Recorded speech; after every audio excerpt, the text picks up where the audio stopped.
Hello, hello, hello, everybody. Welcome back. Hopefully, I have gotten over my technical issues. Good afternoon, Red Hot. Thank you for joining. Well, Shadow. How do you stab a cloud of Skyward? I mean, how do you stab a? How do you know when a cloud has been stabbed? Like, where does a cloud end and begin? Because it's like when you go on a plane and you start flying, you realize, like, there's no... Like, you know when you're in the middle of a cloud, but it's really hard to tell when, like, you're kind of, like, just on the vague outside, where it's just kind of, like, bits of, like, mist. Because at some point, like, you go past the point of stabbing, and the sword's just, like, you've just inserted a sword into a cloud. Like, you've just done, like, tactical cloud surgery. I am not ready for Reg G whatsoever. Regulation G is gonna come and kick my ass. I believe this will be the correct save here. That looks right. Yeah. So we just at the Legendary Mining Facility. I think we've just gotten in, right? Yeah, it looks like it, yeah. So is this technically, like, inside the temple now? It looks like it. Okay, cool. Hi, Ross. Thank you for joining. Yeah, let me know if the audio sounds okay. Because I had, like, weird pop in and out situation going on again. That's why it just took me like 20 minutes to set up of just, like, plugging my Elgato back in, taking it out, plugging it back in, taking it out, and it was like... It was one of those weird things as well, where... After a while, you think, maybe just turning it off and on again isn't going to work. And eventually that did just solve the problem. Or at least I think it did, I can't hear it.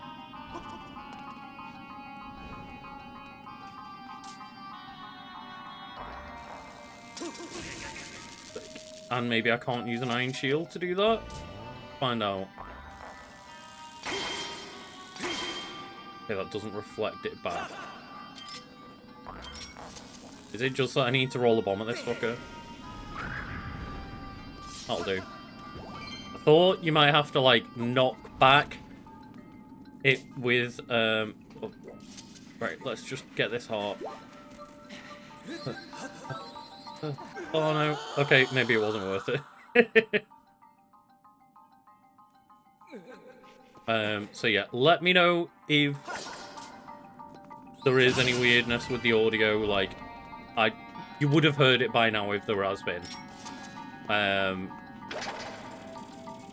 Because, like, it was, you know, I was hearing it, like, every 5 seconds.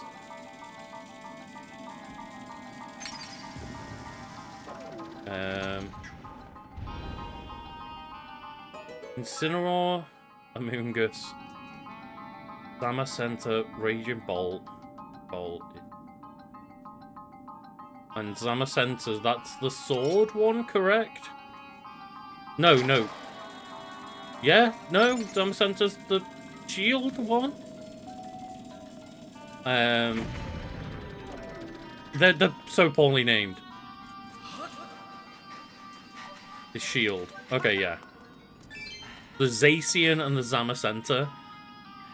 It's like, what terrible, undescriptive names. I don't know if it's, like, got another meaning to it. Which... Center equals magenta. But, like, they were the sword and shield ones. Like, they were not related to, the Scarlet and Violet.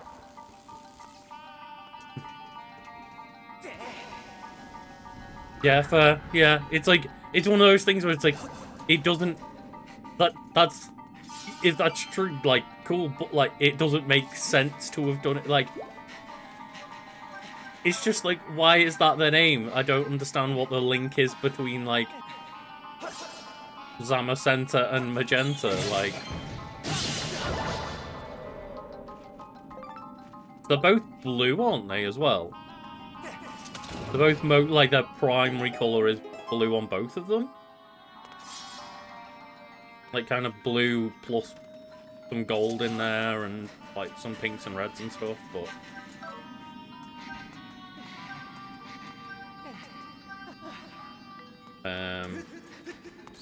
Yeah, I remember you mentioning that, just like the freaking +1 defense iron body, just like, fuck you.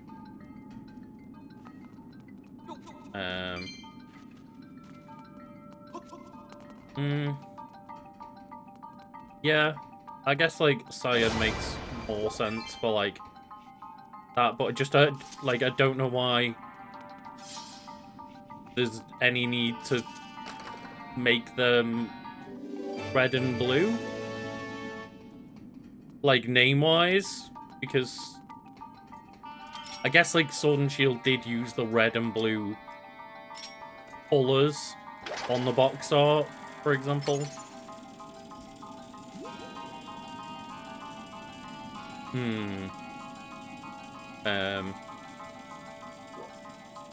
Like, what, Pelipper just, as in, like, getting rid of, all the weather, and then making sure that you can get wide guard as well. Because, like, obviously, Fluttermane, for example, has Moonblast. But, like, then you've got to decide, is Pelipper going for a wide guard or not? Of, like, do you use Moonblast or do you use Dazzling Gleam?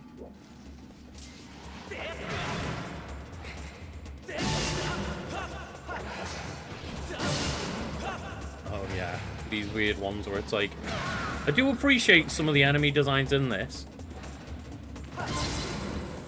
Like, I do kind of like the idea of, like, the puzzlier enemies where, oh, you've got to hit all 3 heads at the same time, so you got to make sure, like, you attack them in the right direction kind of thing. And, like, the Deku Babas, where they'll open their mouth up, like, horizontally or vertically. And, like, I don't mind that in the combat. I think it makes it pretty, like, unique compared to most Zelda games, or most games in general.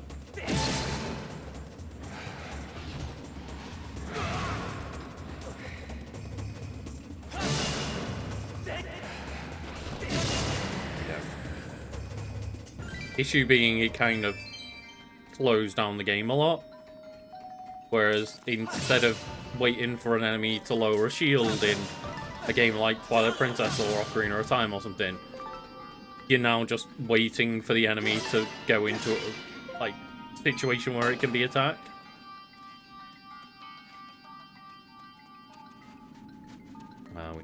Fellows for...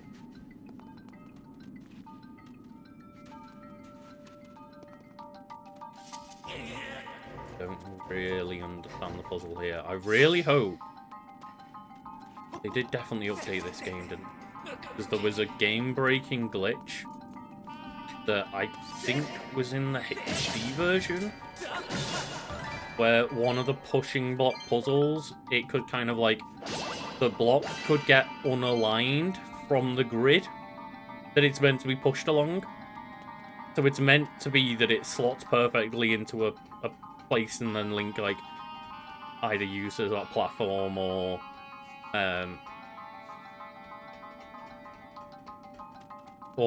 it, like, you know, slots on top of a switch or something and activates a door. I can't remember which one it is, but basically it needed to be perfectly slotted in, but then there was potentially a way that you could make that not happen, and the game's block would become, like, misaligned.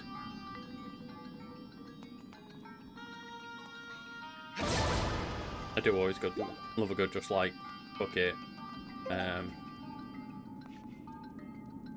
Like, the 100% accuracy on, like, thunder or whatever, or, like, the thing with, like, the blizzard in the snow, just, like, fuck it, set weather and spam.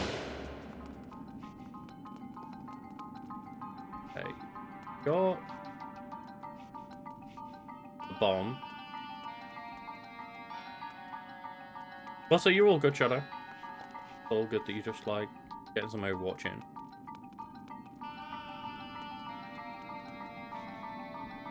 Oh, I misread that for some reason. Oh, I thought you were saying, like, put something on, like, put a scope lens on for, critical hit, and then get, like, the caliper set up or whatever. But yeah, true. Like,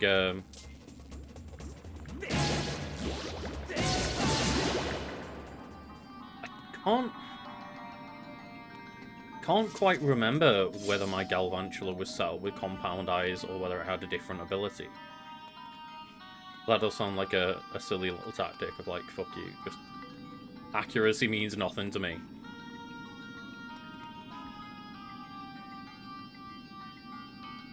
Yeah, it's same with like put in a like it zoom lens, is it? And then you can have like the accuracy of mouse hold to move, whatever it's called, population bomb, is it? Like, it was better to put that on, like, a zoom lens on than it was a lucky dice. Or loaded dice, sorry. Dude, maybe I'm just bombing these boxes and they blow up.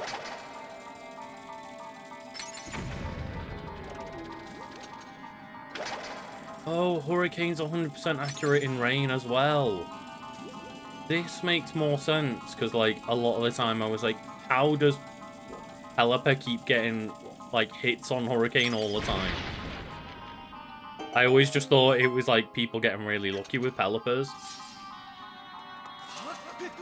How are we doing today? We're doing good, yeah. We're talking some pocket monsters. All these new changes coming in.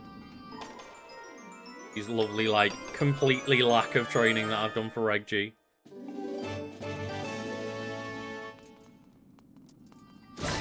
But doesn't Weatherball just do, like, a water attack in the rain? And Pelipper would have access to surely a stronger water move than Weatherball, right?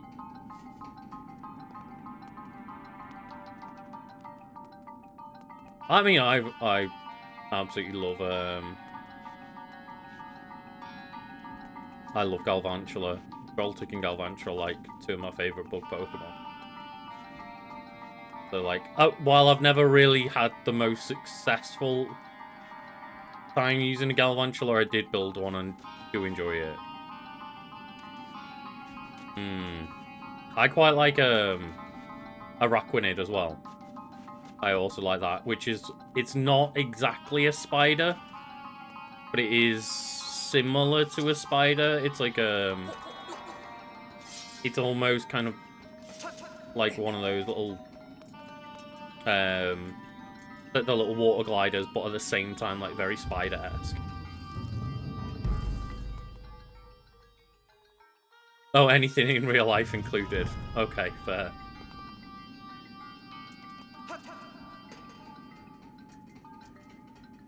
Araquanid could see Reg G play. But just out of, like, pure Brain Team liquidation bullshit.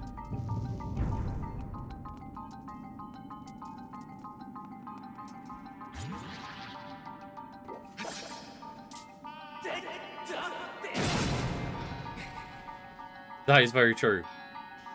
It is a very strange evolution going from tick to full-on, like, monstrous spider. Like, I say monstrous as in, like, this giant spider, right? It's like, it's a hefty size for a bug.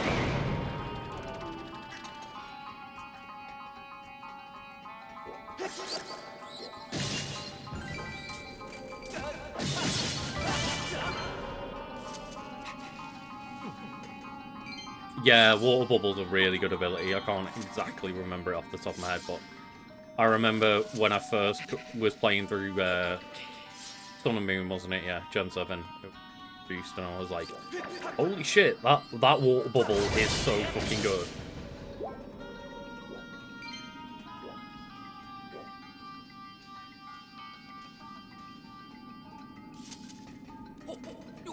Yeah. The ability to not get burned ever is so good, especially when you're relying on, like, the liquidation damage.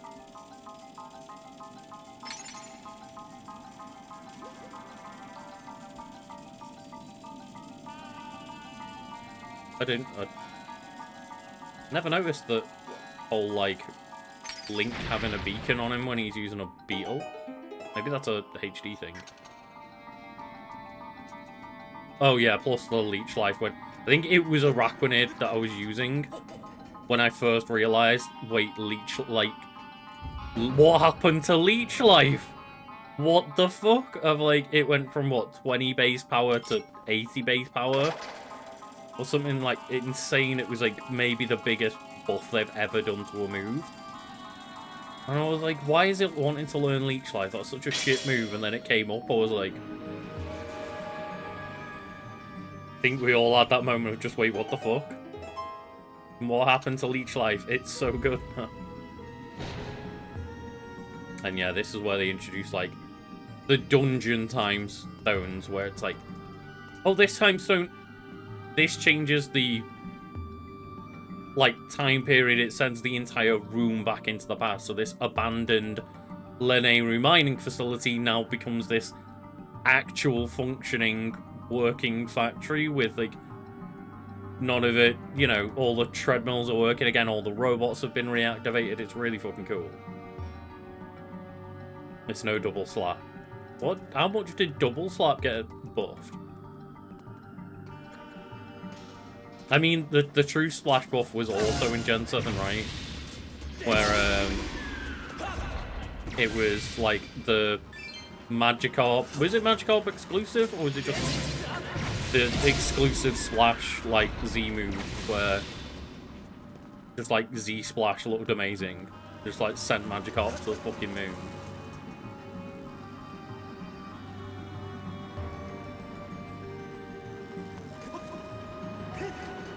I mean, double slap is fun to do. That is true.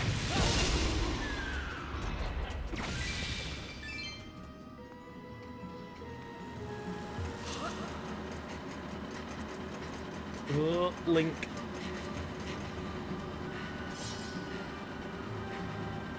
Oh god, you don't restore stamina on the treadmills. That's a rough time. It's accurate though. Like, you don't restore stamina while you're still using the treadmill.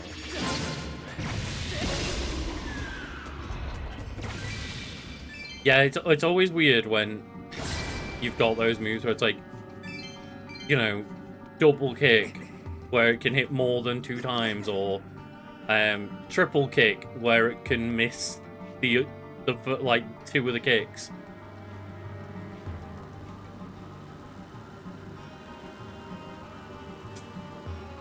I did forget about the fact that, yeah, just fucking, like, Z-Splash was available to the goddamn legendaries. Why did I do this? Why did I go all the way around? Why?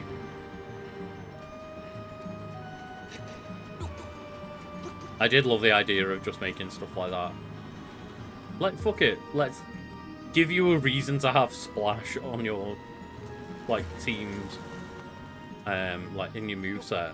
Like, finally, Splash got some redemption, but then immediately got removed because the moves never happened again. It's like my little, my Mr. Boosty, which was my Eevee, and it used the, like, Eevee's exclusive Last Resort Z move, and just, I think it doubled every single stat.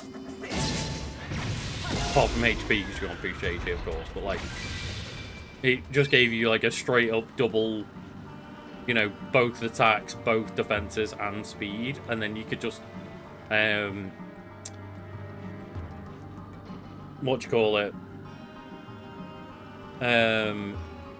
pass. You could just use baton pass and be like, yeah, no, I'm just going to pass this to another Pokemon that's going to absolutely ruin your world.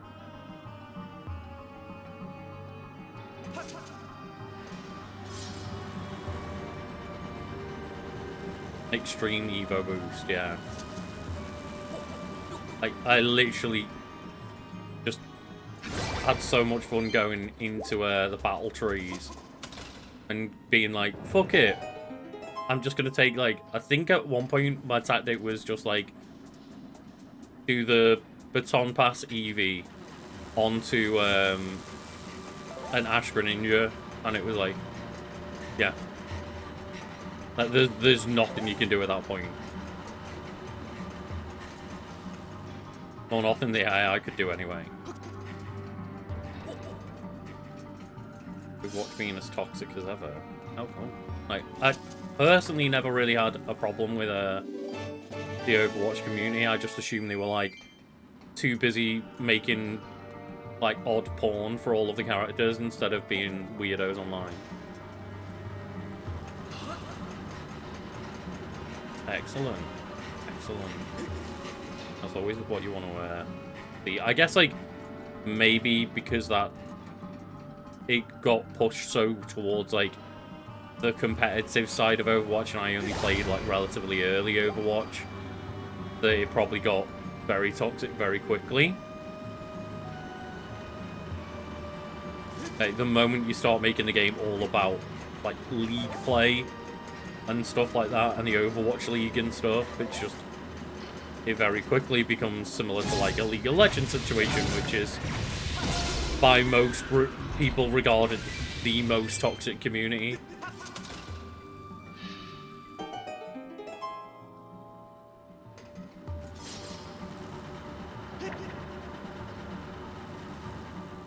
Like, it very much, you know, began as just like, oh, it's a hero shooter, it's a Blizzard game. Everyone jump in and play, and you've got, like, loads of cool different characters to play as and stuff, and, like, there's loads of representation and, like, so many different cool characters to play as. And then it quickly became just like, oh yeah, but you've got to be the meta because everyone thinks they're an Overwatch League player. And it's weird, like, how almost entirely agreed upon it is that basically going down the competitive route just ruined Overwatch completely. I don't know how the competitive players would answer that question, but amongst general gamers, it is a very strong consensus from what I've heard that, like, yeah, Overwatch just completely ruined itself by only focusing on being about the Overwatch League.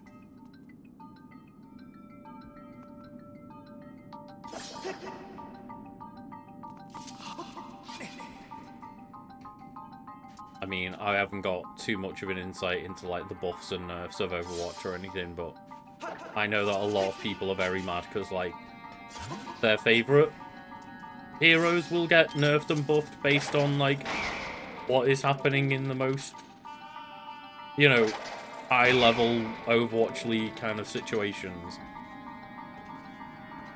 It's like, okay, cool, like, I guess now Reinhardt sucks because he's the only tank that people use in League. I don't know the particular ins and outs and examples because I don't pay attention to that.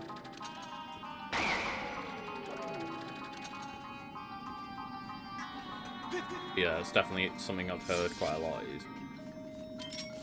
Yeah, they just kept making buffs and nerfs to all these characters based on, like, how they were doing in Overwatch League, not how the actual community was, you know, using them or anything of, like, oh, actually, these... But 99% of players, none of these things that you're buffing or nerfing were ever an issue.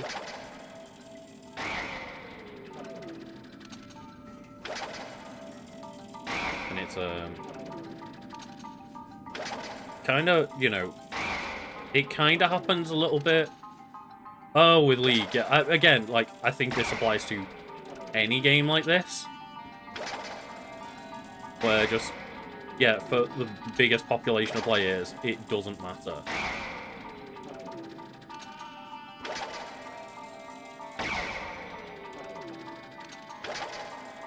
Yeah, I mean, just the whole general, you have to pay to be able to play games online with people. That whole system just fucking sucks. Even to this day. Just, like... it sucks so much. You know, I'm paying for Game Pass. I'd quite happily pay for a service that isn't about, like, restricting people from playing online. Like, just give me some cool other perks and I'll pay for that. And I realise, you know, maybe not everyone's in a position to make a Game Pass subscription work because they don't have Microsoft money, but... Yeah, I was just kind of saying how much it sucks, like, they could lean into different perks and stuff rather than forcing people to pay to play online.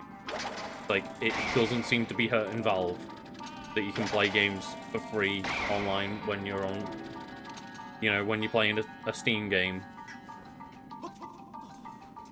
Valve seem to be doing A-okay. And I do think, you know, obviously it got better with the fact that, hey, at very least, now we can, you know, at least we can play free games for free. Like, free-to-play games are free to play on PlayStation Plus, Xbox Live nowadays. Like, so you can just get your kid Fortnite and not have to worry about, like, or get, you know, your kid an Xbox or a PlayStation and not have to worry about buying them a subscription forever. It's just you can download Fortnite on there and that can be it.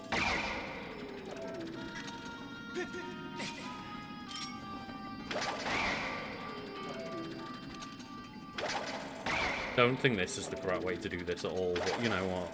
I've come here to this point.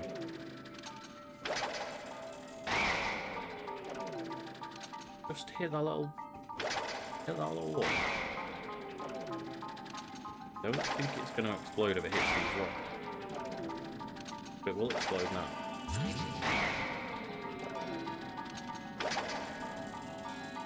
There we go. I think this is very much the wrong way to do things, but oh well.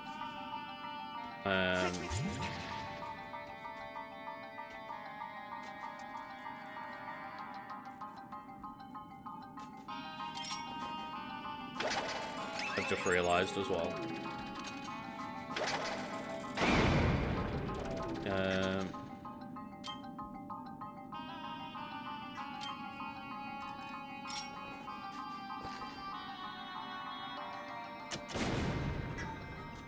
Yeah, the whole, like, DRM thing just sucks of, like, having to have the internet to check your games and all this, and, like, same with,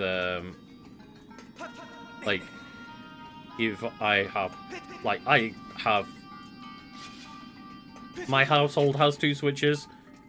One of them is, like, my primary switch. One of them is not, like, it's, you know, my partner's switch, but we essentially, like, both bought switches together kind of thing, and, like, the fact that they need to be online to check that they can play any games that I've bought, it just sucks, because it's just them trying to force you to go and, like, buy the game twice when it's like, hey, but, like, can you not just have some kind of family system going on where at least I can share my games among households? Because, like, how many people in a family probably have more than one Switch?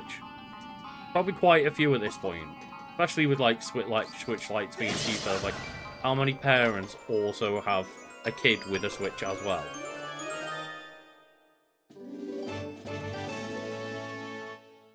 With a plat cream.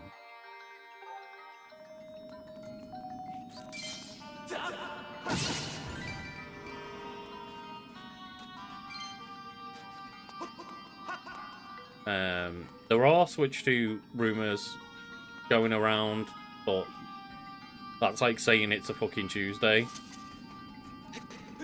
Like, at the moment, it's just like, yeah, you know, it's definitely going to have a bigger 1080p screen, and they're going to be Joy-Cons, but the new Joy-Cons are going to be, like, not on a rail. It's, like, on like a magnetic system instead. Which I don't know what that means for, like, old Joy-Cons, but hey-ho, we'll find out. The split-screen one was a little while ago. That seems to have, like, died down. I think there was just a pattern that Nintendo do all the time of, like, hey, here's an idea we had for a device with, like, two screens that could split off, and then immediately everyone went, that means that's the Switch 2. It's like, no, that means that they're a company that comes up with tech ideas all the time, and they patented an idea, and most of the patents go nowhere and never get used, but it just stops other people from using that idea for however long patents are valid for.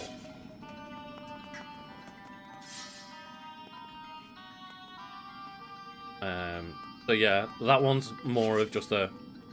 Yeah, I mean, I guess that could happen, but there's no real, like, actual, like, evidence in terms of... For example, one of the most recent ones about the magnetic Joy-Cons was, like, leaks from a peripheral developer, apparently, like a factory. Apparently it was just... Yeah, like... Someone has found out from a factory worker or something that this is what they are currently making and it's going to be made for the Switch 2, like... Whereas I think just... Ones are like, well, Nintendo made a patent for an idea. It's like, yeah, Sony also, like, made a patent for a teddy bear that would watch your kid play games and give it encouragement. They made a patent for a controller that knows how sweaty you are. It's like, most of this shit just never sees light of day. The power that we now have over these blowfish. To go in. Blow them away. By my blowfish.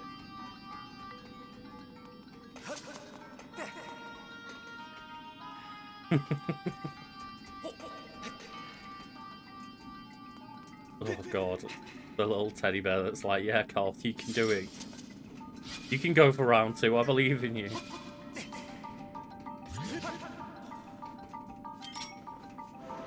I do love that, like, one of their ideas was, hey, would you like a device with cameras and microphones listening and watching your child and giving them AI-based encouragement at all times?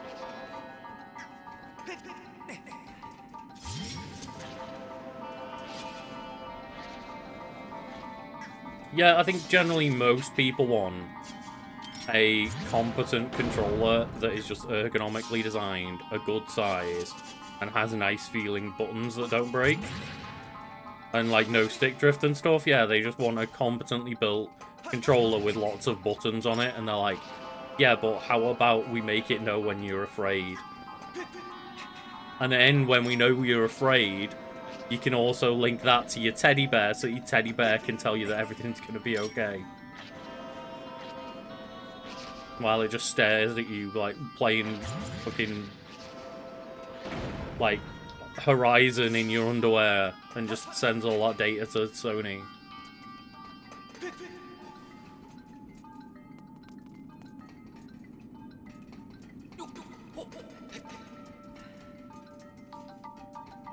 No, like, one of the patents they had was, like, a controller where you could, it was, like, able to think, like, tell what your heart rate was and tell how much you were sweating, so that if you were playing a game, it knows you're scared and could adapt to make the game, like, scarier or less scary, depending on, like, what the developers want to do with it and shit. And then, yeah, you could, like, have your little teddy bear who gives you encouragement and be like, it's gonna be okay. And then another zombie just comes and bites your head off.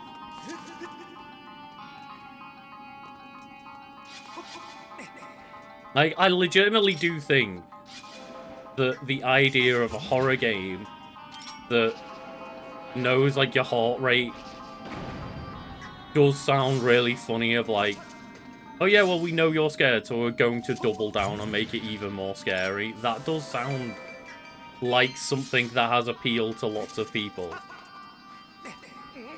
But yeah, normally it's just a bunch of random stuff like the Wii Vitality sensor of, like, they didn't just patent that, they showed it off live on stage at an E3, told people it would be coming out and it could do that kind of shit, and then it just disappeared forever.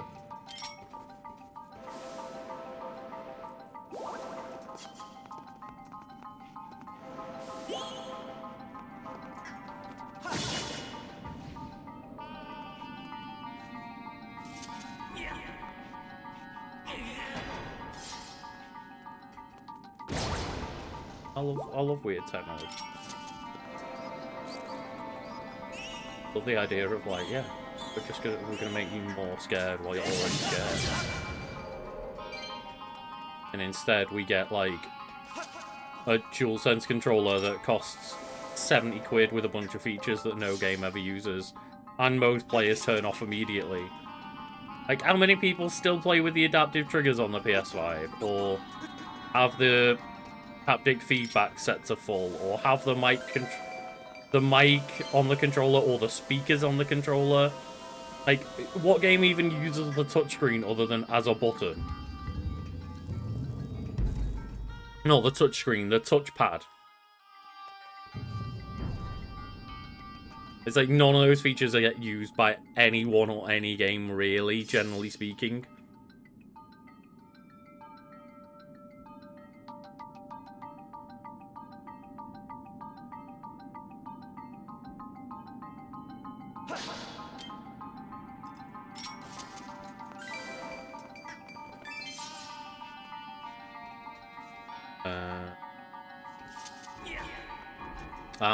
This is the opposite. Okay, cool. So we were here earlier, but we couldn't make it up the stairs because that was blocking our way. So we're making progress.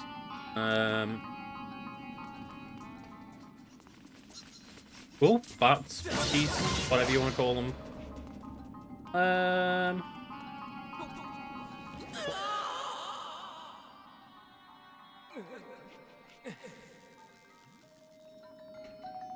Oh yeah, I mean, like, that's the thing. I play with Rumble on. I think Rumble is great. But not many, like, games actually use the cool, like, Rumble features on the PS5 that they showed off, that, like, Astro's Playroom showed off, for example, where, like, you can feel the footsteps of the different surfaces that you're running on and shit. It's that most games just have, it's the rumble. It rumbles a lot. And a lot of games, because they don't utilize it properly, have, like, I've noticed it happens a lot with a lot of Switch games. One popular example might be the Pokemon games, where Terra Evolving, or whatever it's called, like, terrestrializing, and Gigantamaxing and all that jazz in, like, Sword and Shield. Whenever anyone activates one of those transformations, the Joy-Cons, like, and, like, you've put them on a table, and they'll just make a fucking run for it because they're vibrating that much. And it's just, what do we do with this HD Rumble feature? I don't know. We're not going to utilize it. So I guess just put vibration to full and let it vibrate. It's like, why was this the solution? Why is it vibrating at full intensity for the entire, like, 20 seconds animation?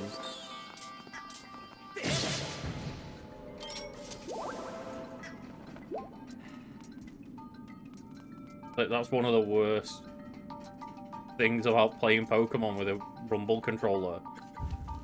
That I've got this this wired one here, and that doesn't have Rumble motors in it. So for most games, it feels like, oh, this is actually really weird, like the game's missing something. But playing Pokemon with it, it's a, oh, this is actually really nice because my controller doesn't attack me every time someone terrestrializes.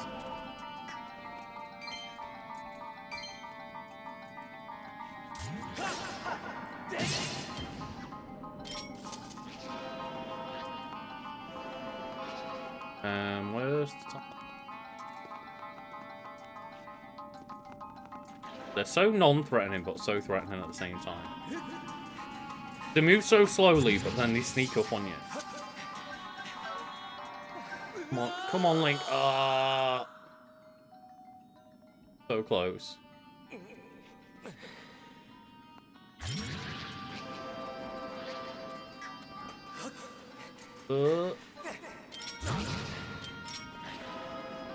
Go away. Just go away.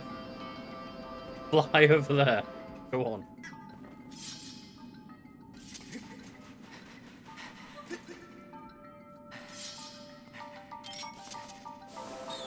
Spikes might be a bit much, but like I've seen like a TikTok account where they play VR, but they play VR with like a haptic vest and like shock pads and shit. So every time they take damage to a chest or a limb, it actually hurts them. I'm like, you do you. That doesn't sound like a life I want to live.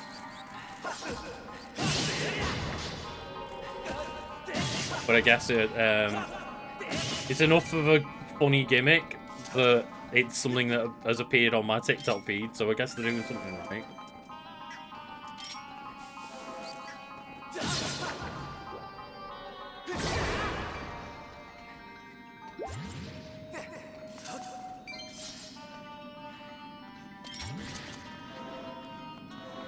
Okay, but where is the time crystal? Right there. That looks it. So can we extend Mr. Beetlejuice? Send him up and away.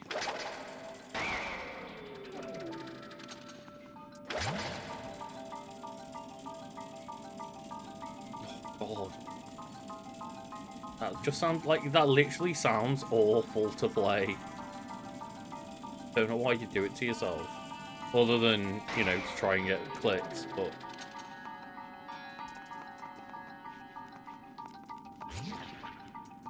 Oh, yeah, of course.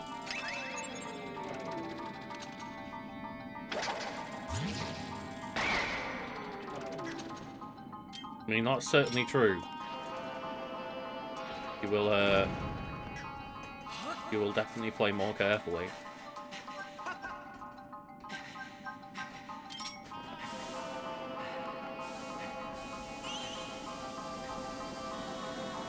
This little scorpion. Want to burrow in its tiny little sand pile. Next thing you know, it's been, like, launched across the room by a gust bellows. Like, what is going on? And this is where I love this dungeon, this temple, because like you just automatically just transform a room, and all of a sudden it goes from just this annoying like tedious sand room where you can't get anywhere without drowning in sand to, no, cool, this is like this high-tech advanced cool like mining facility and factory.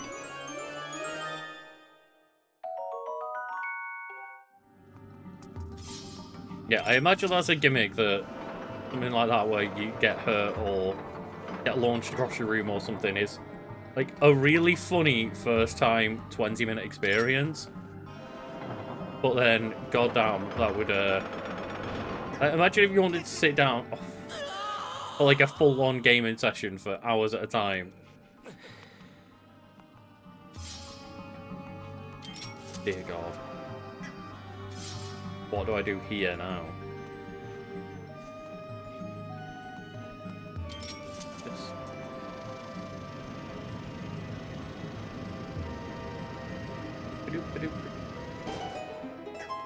Oh, robot was fucking on it.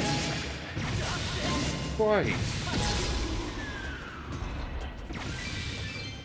Those things used to be so much more annoying playing on the Wii version, because you had to use the motion controls, and the like swinging was one thing, like left, you know, right, diagonals, whatever. That was one thing. It recognizing the stab towards screen as being a stab forward was just so inconsistent, and it made killing them so annoying.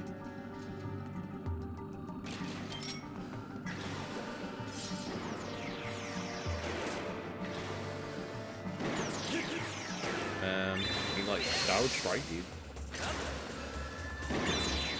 Oh God.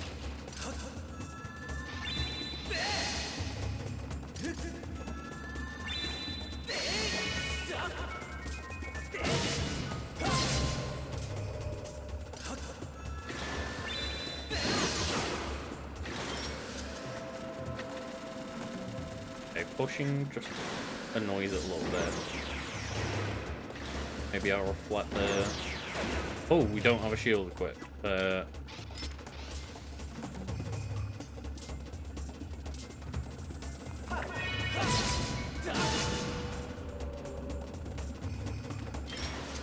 Maybe hang on. It fires? No, we can't fire the rocket back.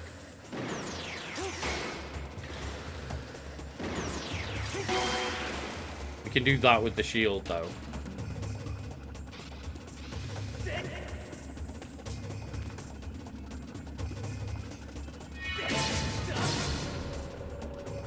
So we gotta just do like a shield parry on it. Okay. Don't know if there's another way to defeat them, but a way to defeat them.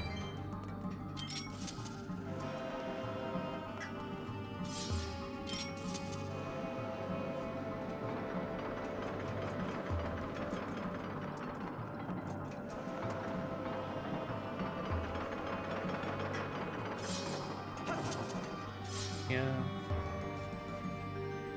No, we can't. Get back.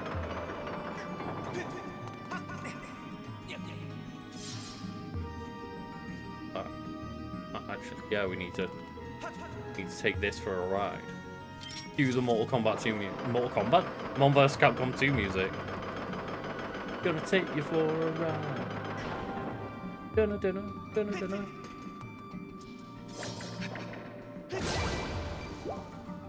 God, every time I think about that music, it's just like, yeah, that's stuck in my head for a while now. And I'm not gonna do it any justice, so just search for like Marvel vs. Capcom 2 character select music. It's such a catchy tune.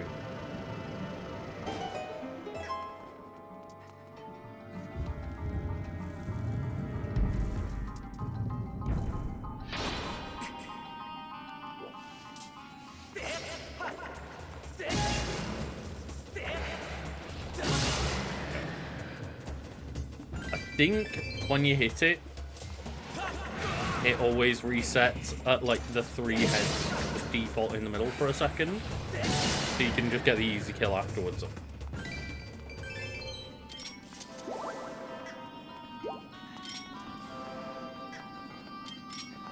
And this is one thing with the Gust Bellows, is just any area that has some sand, I have to make sure I get the sand. The nightmare in the boss room. I'll try and remember to not do it when we enter the boss room.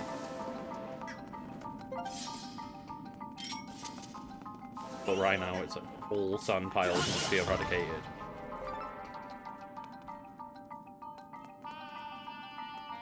I think it might be this block here.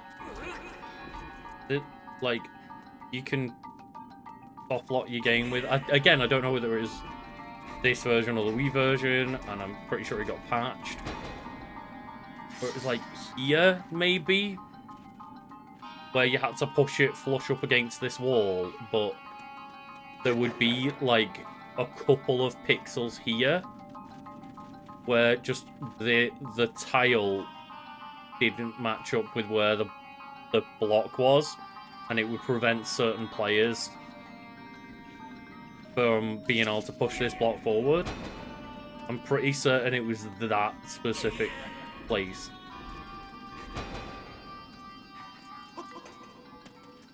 And then I remember back on the Wii, there was definitely a different game-breaking glitch back on the Wii, so I think it was the Switch version that had that problem with the block pushing there.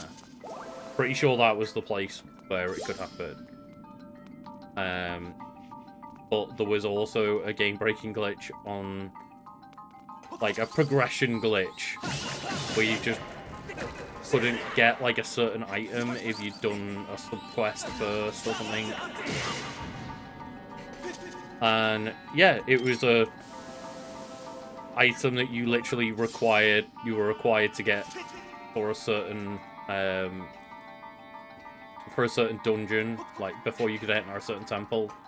You had to get this item for the Zora Queen or something, I think it is. Again, it's been a long time, so very vague memories of it, but basically, if you've done a side quest thing first, then you basically broke the game's progression, and you had to, I think, send in an SD card to Nintendo, and they would give you an update on the SD card and send it back to you, and that would be the only way to kind of patch the problem out of the game, because the Wii was like really bad with doing like online game updates and stuff. So yeah, get the problem solved, you have to literally send your SD card to Nintendo to send back. I think it might have been one of those weird things where maybe they couldn't put it out as a patch because then it would break other people's games if they didn't encounter that bug or something. I can't remember exactly why. So I did think that we had internet updates available in some fashion. But also, yeah, have a good night, Alex. Thank you for joining. As always, it's been a pleasure. I am missing what we're meant to do in this. We are locked into this room now.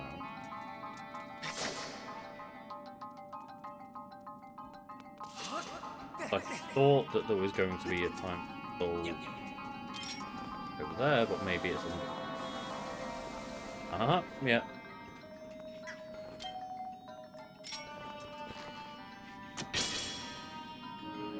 One of those typical things of, I'm thinking that most games, you know, even if it's a fence or a prison cell or something like that, a lot of older games, you wouldn't be able to shoot anything through there or interact through the bars or anything. It would basically just be a wall with some transparency on it. So I was kind of more thinking in those terms.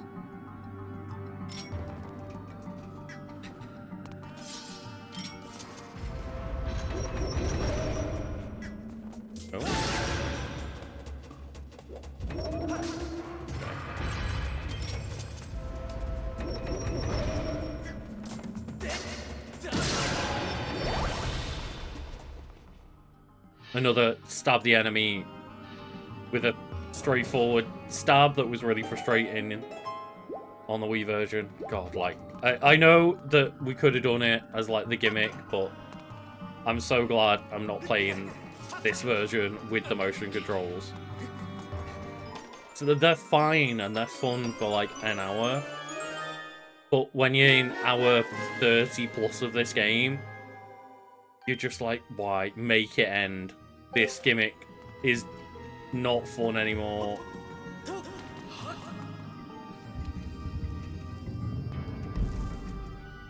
Just it's one of those, for playing like Nintendo Land, those gimmicks are great because you're playing that minigame for 10 minutes at a time. When you're trying to sit down and play hours and hours of Zelda, like when it first came out, for example, and I'm sitting there trying to play through the entire game, and I'm like, hey, but after 4 hours of waving my arm about and being needed, like, you know, the game needs you to be quite specific with your swings and your slashes and your stabs, it becomes real tiring.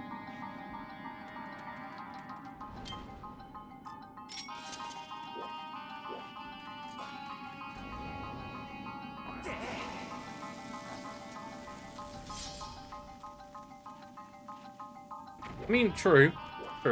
Yeah, like, I guess at least Nintendo committed with quite a few games to make sure that you were using the technology that they put in the controllers, for the Wii at least. That is very true. Okay, we have it.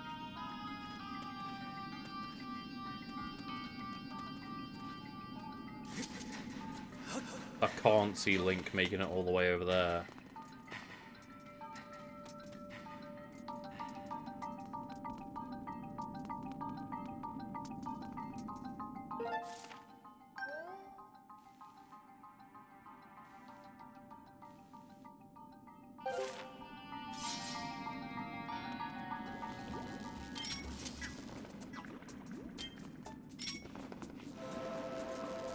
Yes, think of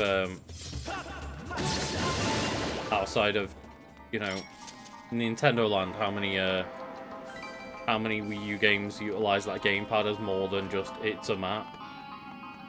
And same with Switch of, like, yeah, a lot of developers take advantage of the fact that you can use the Joy-Con as like a split Joy-Con, like, you know, be able to use it on its side, and that kind of encourages people to put more multiplayer options in Switch games, like, because it's, you know, naturally you're carrying around a console with two Joy-Con controllers attached to it. Like, that means you literally have multiplayer with you when you take it somewhere.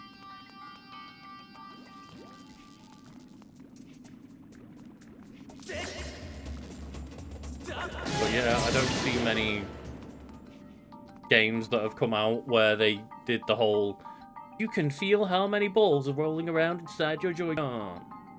Like, where did that technology go? Where was my cow milking technology?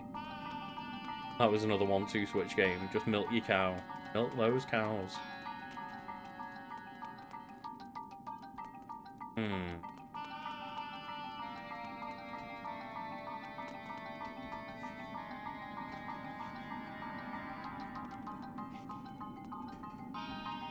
Must be somewhere I can take the Gust Bellows now.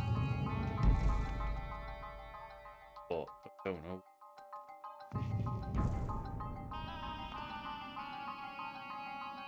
Kind of exhausted our options on that range.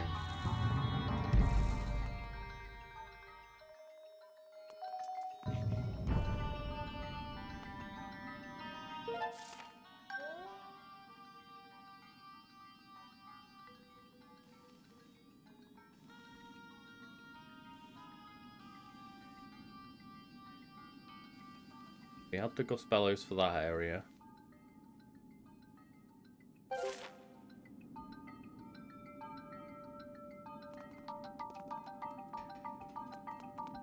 I mean, I see no owl. However, I do love that song. That's an absolute tune. 8-year-old.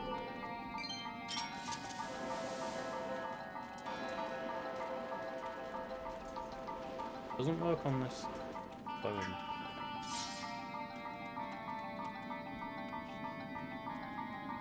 It's definitely not taking it all that way, is he? Really doesn't look like it.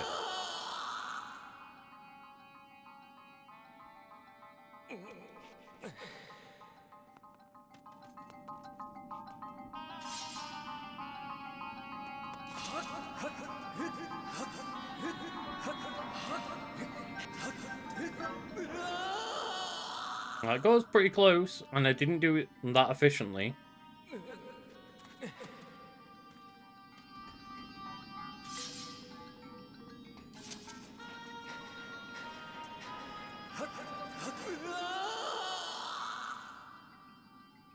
Definitely worse that time.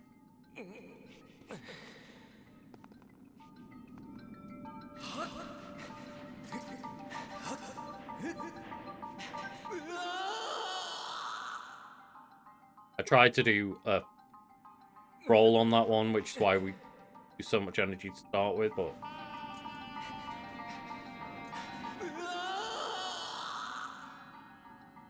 I mean, we're not losing hearts right now, I don't think. No? I think that the taps are bad. The taps are bad for sure.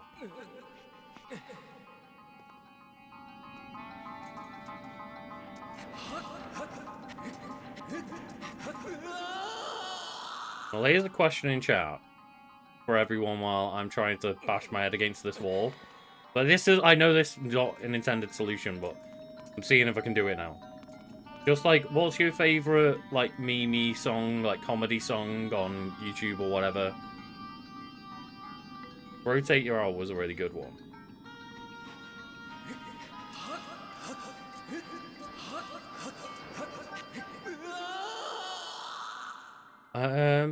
Yeah, I do think that we can do that.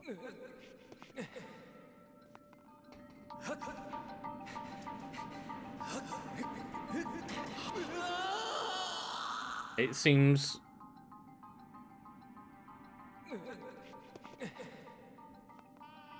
Fuck off, seagull.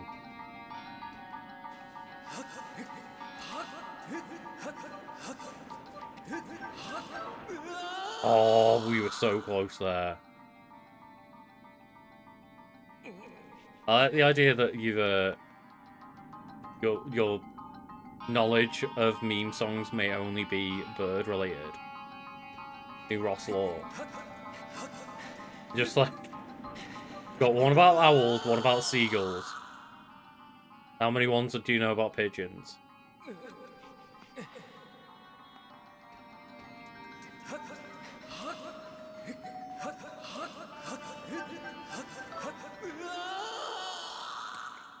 Getting very close.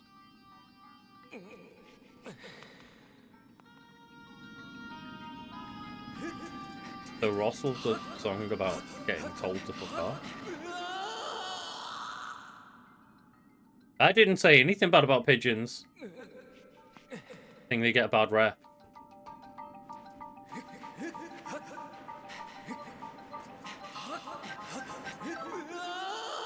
That was a good cadence then. We're doing quite well.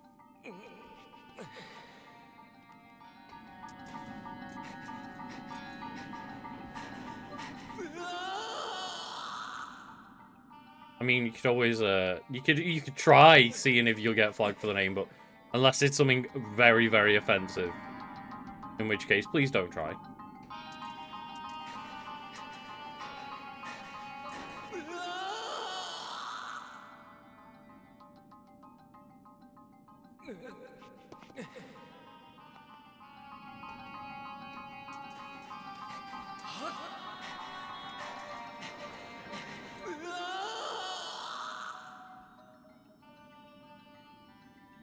Oh, fine. That's fine.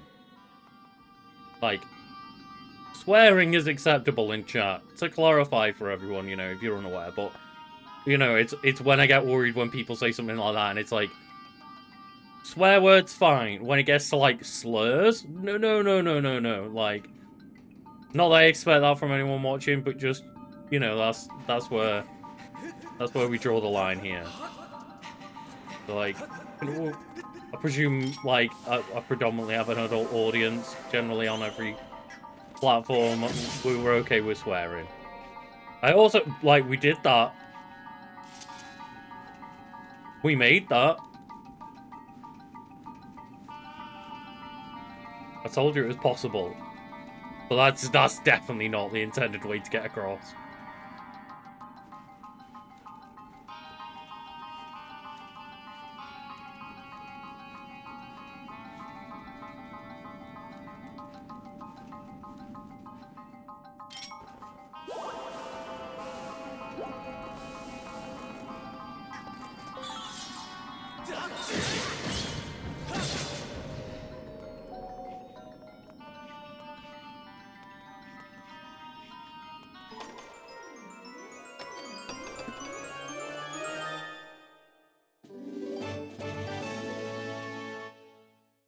Yeah, like, those are words where, like, yeah. They, like, very much, like, words that could be used for abusive and hateful things, like, it's just generally easier to, there's no normal reason to, like, really need that to be allowed in chat.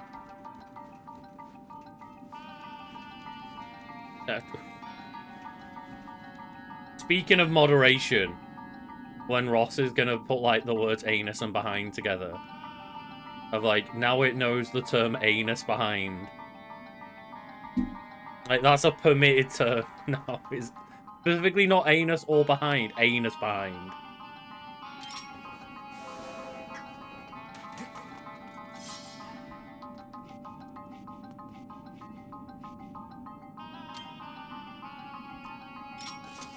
I mean, it's not even just, like, I'm not very aware, like, there's an anus behind us all. It's very true. I'm not aware of, like, anything horrific done by Seth MacFarlane, which doesn't mean that it didn't happen. I'm just unaware. They just generally come across as a bit of like a dick, like, and I think they're like, you know, maybe not entirely down to them, but like definitely the projects that they are involved with are not as funny as like a lot of people give them credit for, like Family Guy. But obviously, he's involved with so many things. I don't know how much he actually has influence on like the writing or quality of most of the stuff he's involved with at this point.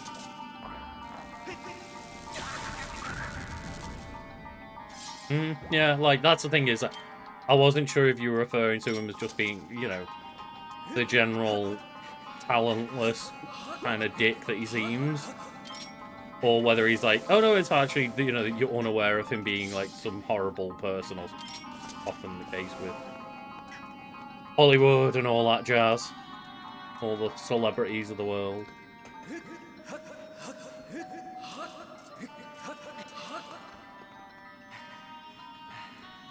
I'm genuinely curious. I might look up a walkthrough in a sec of like, what were we meant to do? That running seemingly can't have been what they wanted us to do then, because that was so difficult to do without, like, you'd think the game would just put you at a distance where you could sprint to it without.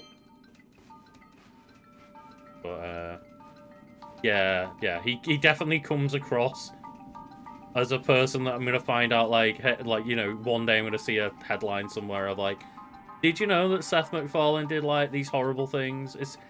They come across as that kind of person. I'm not saying that, you know, they necessarily are, but they're in Hollywood and they're a very confident, prolific dick. So it's just playing your odds, isn't it? The numbers game at that point.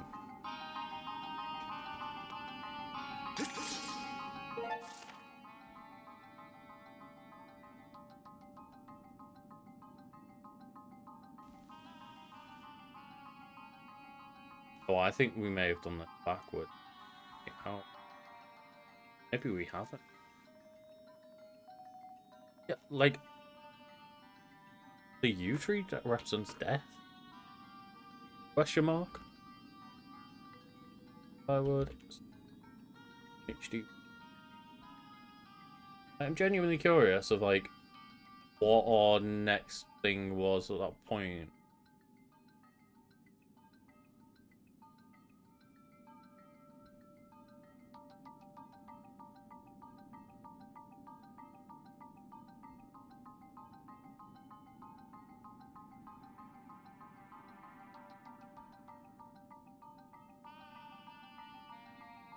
Go in.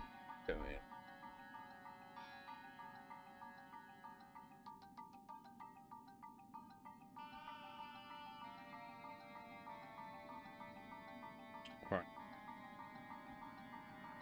Head back to the central hall, clear the sand on the ground.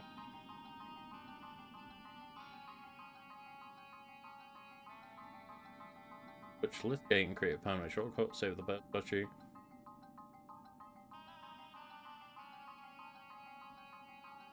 Oh.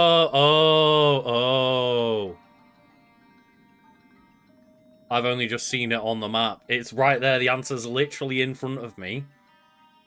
Because what I was meant to do is go across the lighter coloured path that you see on the sand. That's where you can run better. And that's something that, because we did that last stream, I'd kind of forgot to look out for it. So I did, when this came up on the map, I didn't clock like, oh, that's the path that you're meant to take. And yeah, we made our lives a lot harder. A lot harder.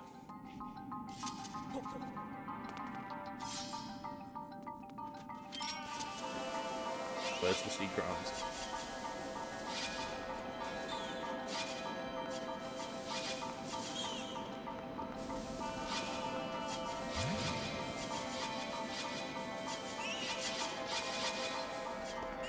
Yes, it's just clear the sand to navigate the area, know where there's spikes and where there isn't.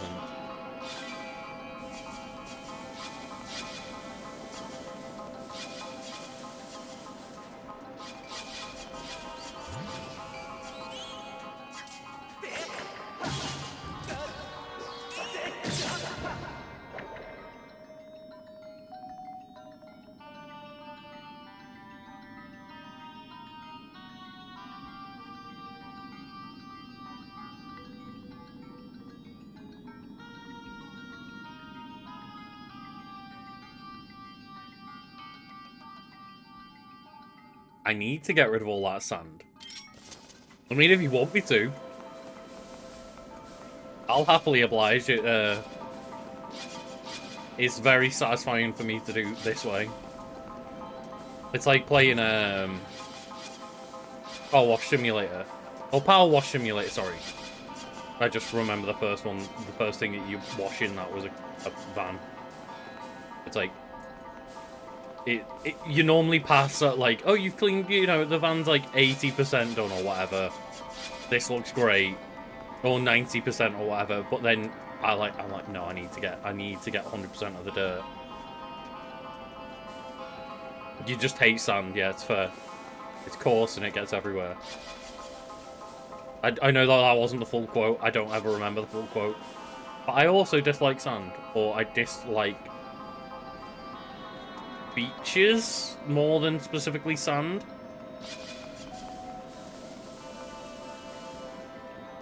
But yeah, it's just playing Power Wash Simulator like scratches that itch as well of just like clear it all.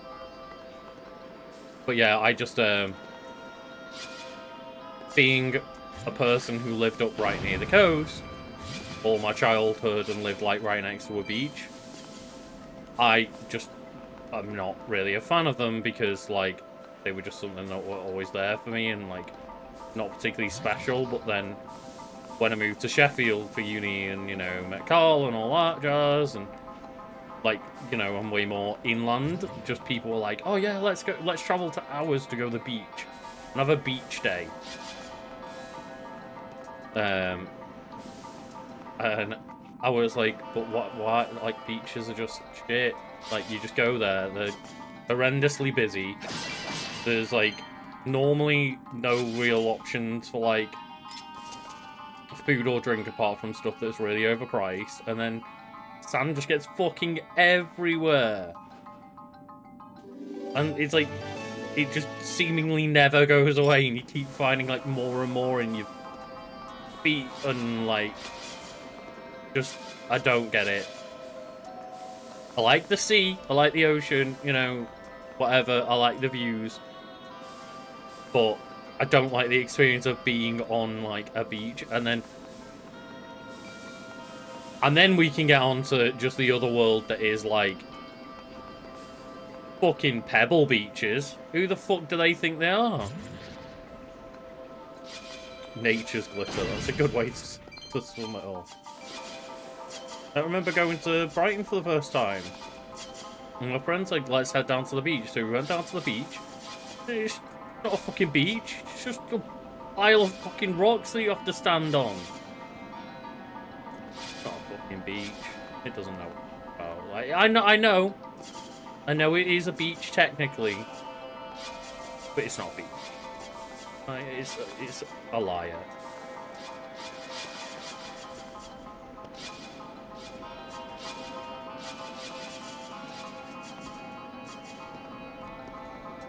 See, that's why you should get along when, like, Fish Fighter joins in chat every now and then. Like, make friends with them because, you know, they fight fish. They literally get rid of your enemy. I'm joking, of course. Please don't, like, you know, unless there is a conversation struck up and blah blah blah, and there is the report and people want messages. Like, I hate the idea of just, oh hey, like, you know, I'm gonna randomly just message other people. I think that happened in like one Discord that I've ran over. I can't remember which one it was, but one of the Discords that I've ran over the last couple of years has been like, just got a message from someone. I was just like, hey, like, just got random unsolicited messages from this person that I've not spoken to on here. Feel really uncomfortable about it. It's like, why would you do that shit? Like,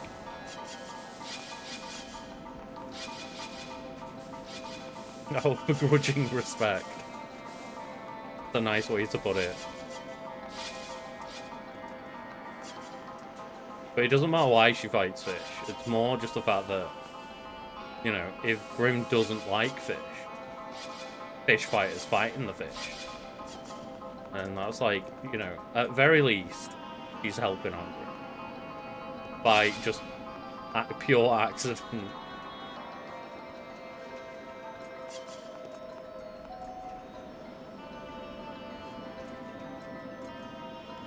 I was trying to reach up and annihilate this one bit of sand, but like this piece of sand appears to be like not properly hitboxed above the world.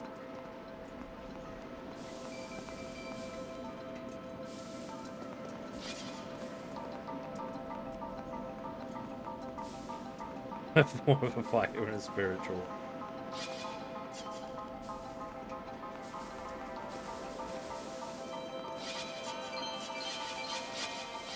I think just one of those of like, I guess we're all fighting fish in a spiritual way, and some of us are just eating fish and fighting them in that way. I also like how we've summoned fish into chat.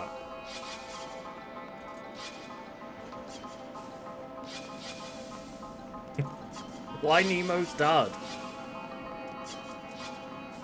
Is it Merlin? Is it? Like he travels the world to save Nemo.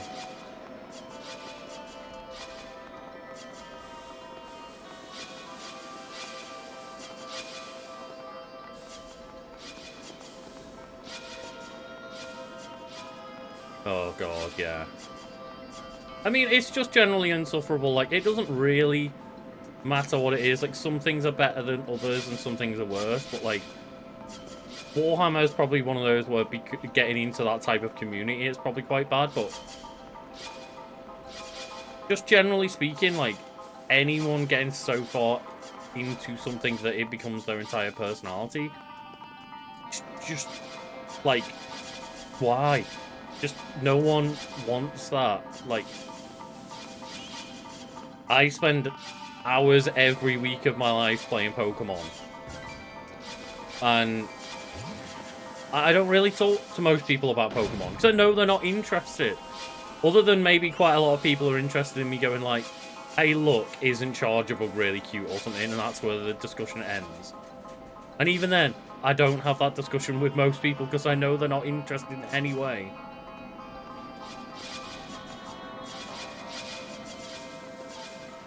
I did wear a little Joltik pin in my hair though to a wedding the other week.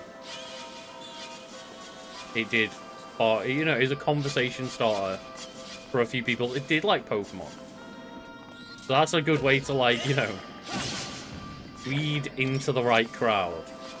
Is like, wear a fashionable accessory that shows off the thing that you're interested in so that other people know that they can talk to you about it. I kind of, like, I look at Dungeon Dice Monsters and I go, this is clearly a broken, terrible game. I want to play it.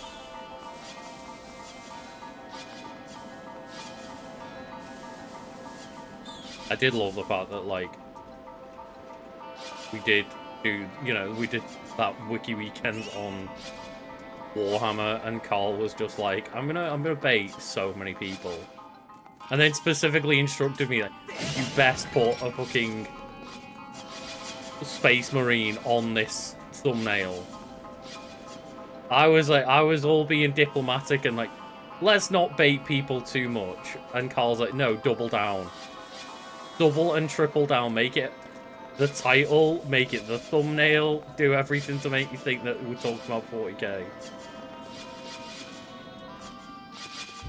Obviously, I know there's more to Warhammer than just 40k, but he told me to put a Space Marine specifically as the thumbnail.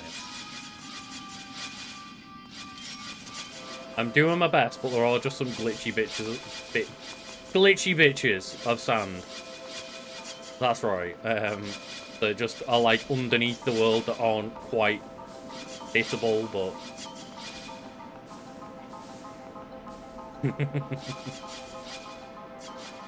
there was some like some triggered comments. Some people really respected the play, and then there were clearly that group in the middle of like, yeah, I was annoyed about this at first, and then actually I can't stay mad. The world just like, I've got to discover like out of bounds trip to just get to this last bit.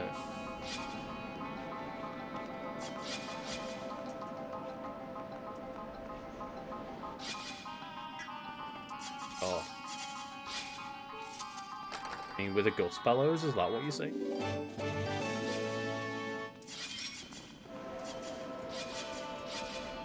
This would be a weird tool for anything that isn't, like, blowing things around. Like, I mean, it'd be a good leaf blower. It's apparently good at eradicating sand from the universe. I don't know how that works. Like, let me tell you from experience, if you blow sand around with wind, it just goes everywhere. It does not expel the sand. If anything, it just makes the sand worse.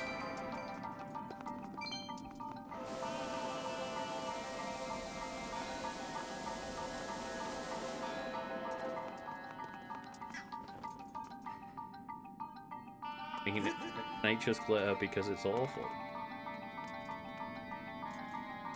That's how it works. I mean, I don't know if, like... I don't know if anyone likes glitter. I think people like glittery things. But I don't think anybody likes glitter. Other than, like, you know, small children who love making a mess.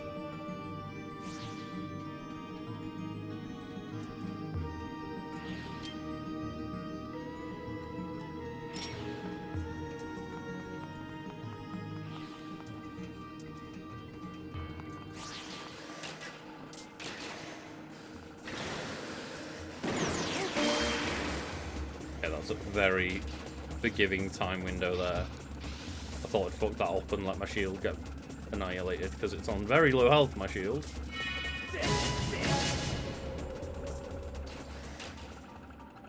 Come on. There we go. I love that it explodes with rupees, but it explodes so hard with rupees that half of them just have a good chance to fly away.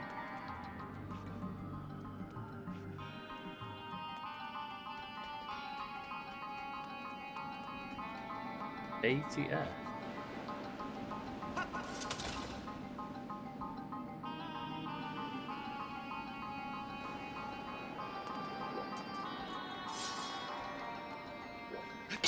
Oh.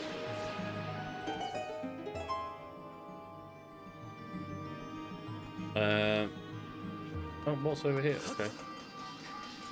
More of our enemy. Oh.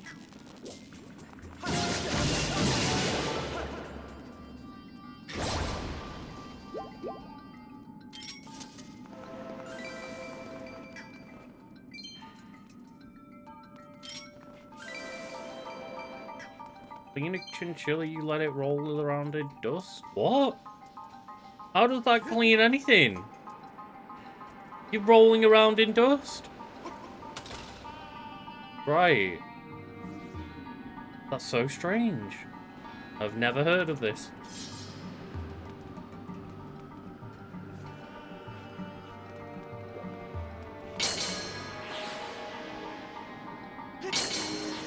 Just any dust. Just get it covered in nice old dead human cells. Hello? Oh, okay. So I think what we need to be doing here is getting that over to that side, then using this one down here.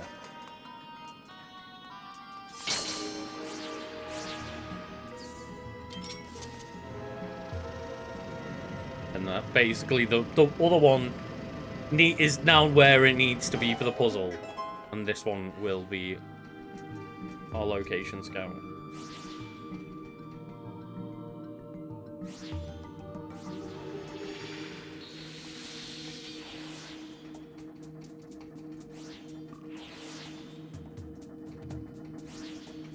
See, that sounds like a fight theme video that I wasn't in, because I do not know that.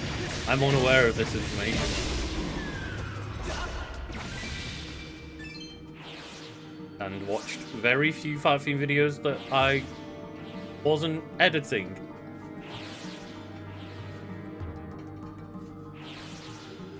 The only real time I would watch like the content that we produced was because I had to watch it while I was doing the edit. I generally did not keep abreast of all of the channel's content. No support from Lucas, no. That's the weird thing though, is like as I explained to Carl, you know, many a time, is like I never really watched Fat Fiend when I wasn't on it. Because A, it felt a little bit weird watching my friend, and B, it was also a lot of the time conversations I was having it almost like, you know, in person with Carl, because like a lot of the conversations we would have sometimes were Carl going, oh hey, I found out these cool new facts doing research, let's discuss them. And that's kind of where the origins of Fat Fiend, like the idea for Fat Fiend kind of originated, I believe. Well, Carl can speak better to that part than myself. There are videos that we've recorded that we forgot about. There are videos that like I've edited that I've forgotten about. There are videos that I've in that I forgot I was in. Like, it's quite easy to forget when you're literally making like what at that point we were doing like 5 videos a week of like highest output plus like other content we were potentially making.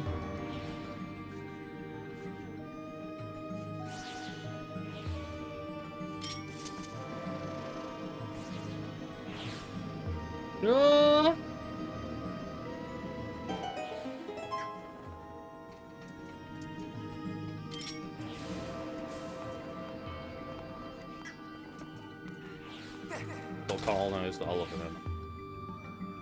But really, man.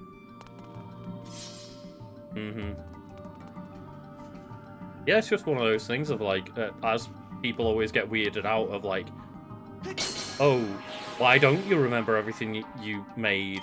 And then, you know, you kind of say that to them of like, do you remember every day at work? Like, you don't, do you? Like, oh god, yeah, the Devil May Cry 1 camera is a rough situation, because, like, it's either completely locked, or it's, like, from, like, the fixed perspective, but you can move it a bit, right?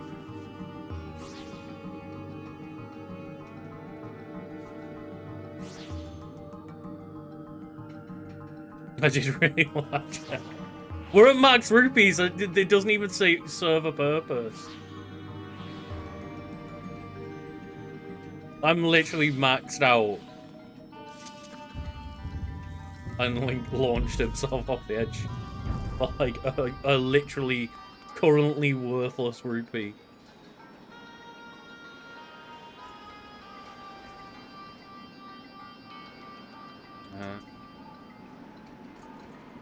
But this temple is like huge compared to the other temples that we've done.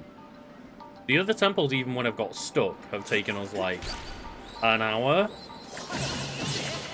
And this is probably going to be the best part of 2 hours, if not 2 hours.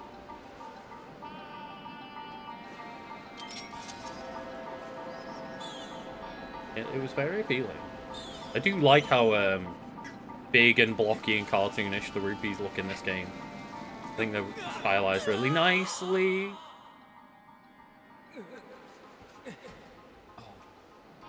Please don't, at least it didn't.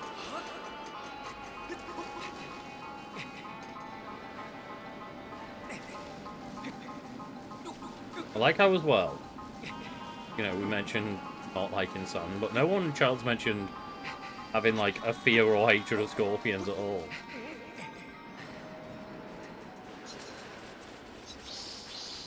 God, electric key.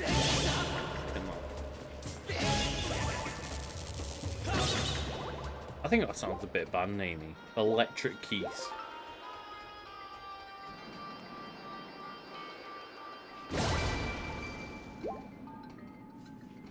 You got an explosive assault rifle as well. Just wandering around the wasteland with just explosive shotgun and assault rifle. Even the Enclave are no match right now.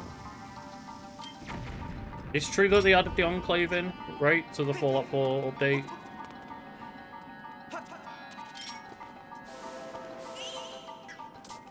That was like part of the additions they made. Cool, yeah. I always thought it was like, I think most people thought it was very weird, right? That just for some reason the Enclave and the power armor were missing.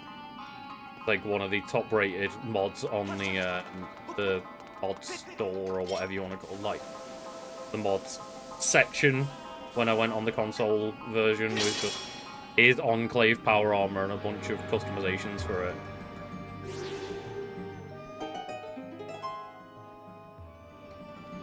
It was like, here's a bunch of hairstyles, here's a bunch of Enclave armor, here's a bunch of Stormtrooper armor.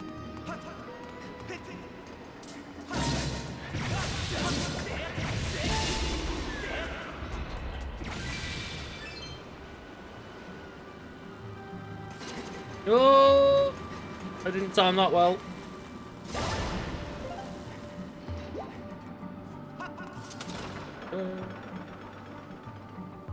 Okay. One in the sun.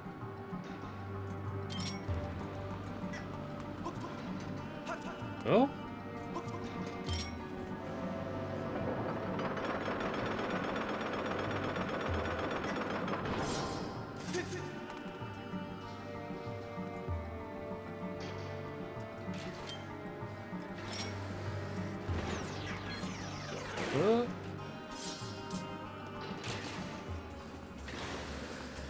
Yeah, no worries, Shadow. Thank you for joining in, as always. Have a good night. But the temple has outlasted Shadow. Like, that's how long this temple's been. Which is cool. Like, I do like that this one's a bit more, yeah, like, significant feeling. Yeah, like, that's just, again, I don't know why I care, because I'm a max rupees, and my brain just, it wants to collect the collectibles, but just the fact that it just explodes and you just see half of the rupee reward just fly off a cliff.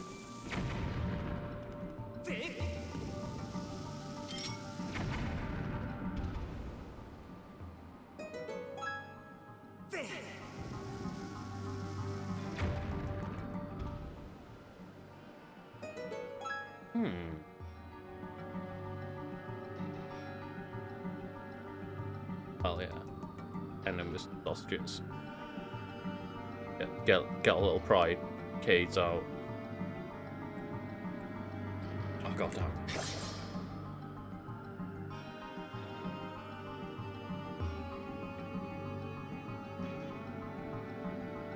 damn.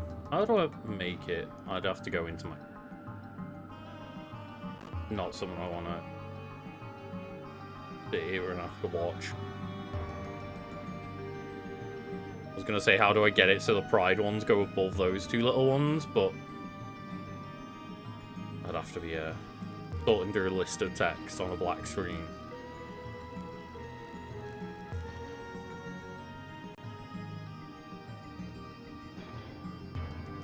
Yeah, it is the principle of, like, why do you make the flying enemy the one that explodes out the reward at the end of, like, yeah, it looks cool, but now all my loot's just gone. And the only time it seems to be in any room is when half the floor is not there. It doesn't seem to be in any room where, like, you've actually... What's on screen? Oh, that's what we play when we've got Show Your Pride. Of just, like, little, me holding little Cade with a variety of flags. Just showing our pride. Little pride sausages. We haven't got Oryx yet. I haven't commissioned them to, like, do an Oryx version. But, like, these were all, like, a lot of my assets and stuff were created before we rescued Oryx, so... Well, that's cool. Well, I'm glad you got to see it today. We do our best. They are too good and very supportive. They are very, very proud of everyone. They also want to make people feel welcome in chat, as well as I do.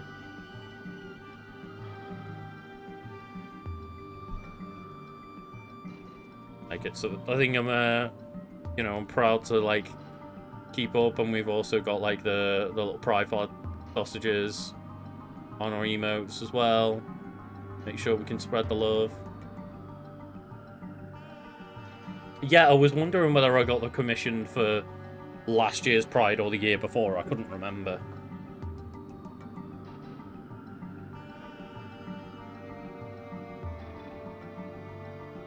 That's the thing, chat, because you've got your own, like, emotes for your own chat, you get more flags available to yourself than I do. Because you're able to have, like, yours and my flags. Like, oh, damn.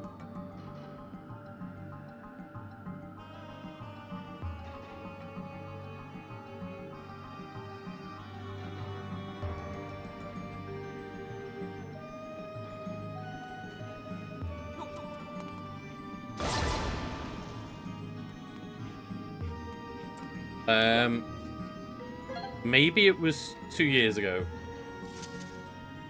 Because I swear I got them for Pride. Which would mean it definitely wasn't 3 years ago.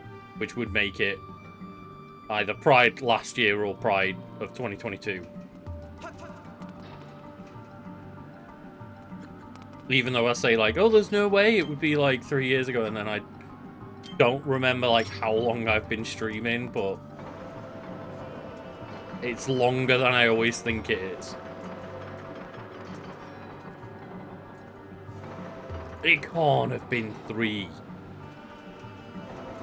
It can't have been 3.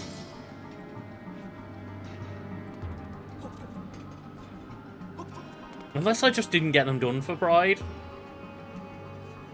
Maybe I just got them done in general, like at a random time.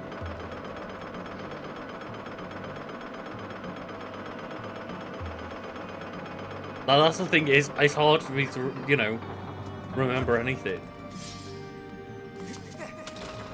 I wonder if I have, like, if I go into, like, my files, I'm sure it'd have, like, a creation date on them, right?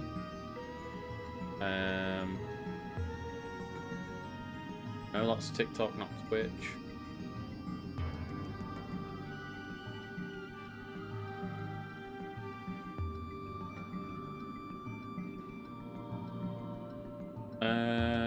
May 2022. So they were created May 2022, so I got them for Pride 2022. Yeah.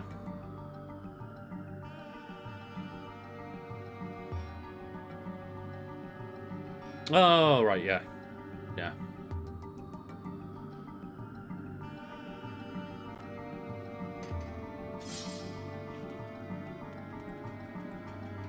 Yeah, we've had them presumably since, like, Pride Month 22.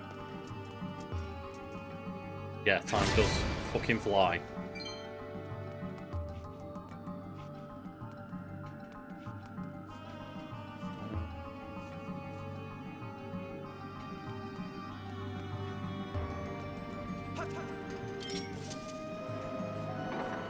No, I'm off. Yeah, no worries, Shadow. Thank you for joining us all. The longest aboard.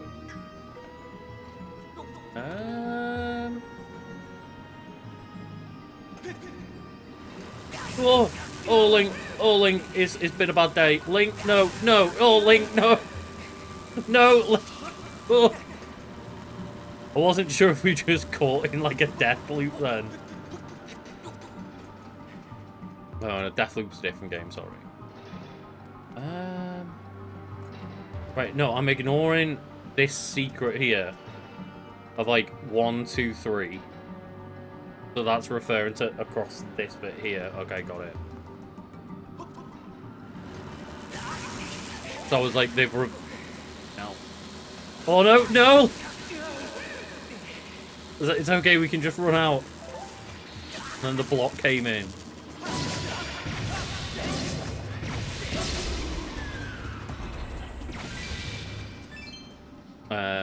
Okay, so we can get back up here.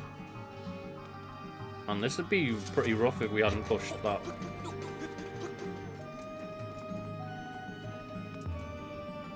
This.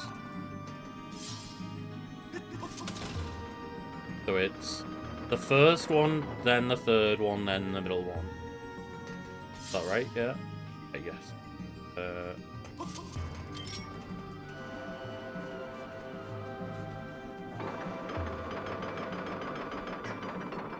I don't really know what you're meant to do if you mess this up, unless this just like reveals a stone to hit behind or something, or like a switch that you can activate and reactivate. Ah, yes. Gonna say you can only blow these platforms up one time. What if you get the code wrong?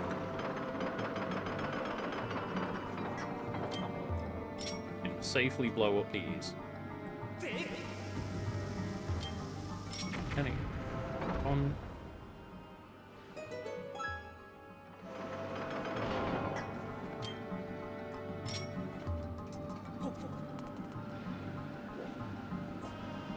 There we go. What? I think there we go.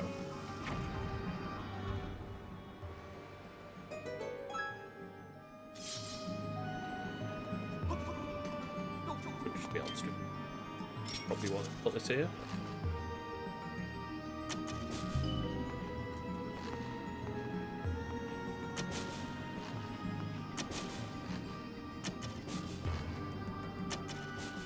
Oh, come on. I know I could have just moved the platform, but it's more fun that way. Give ourselves a nice little challenge.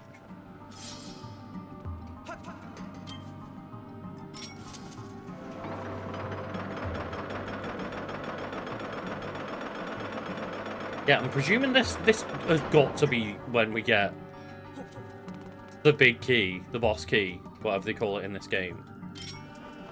Yeah, it is, yeah.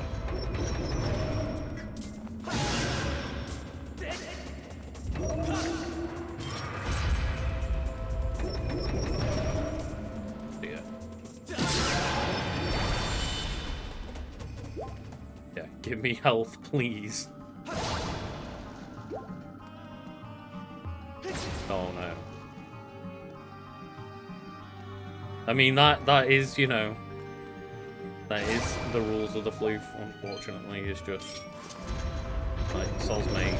I know it's a very rough deal.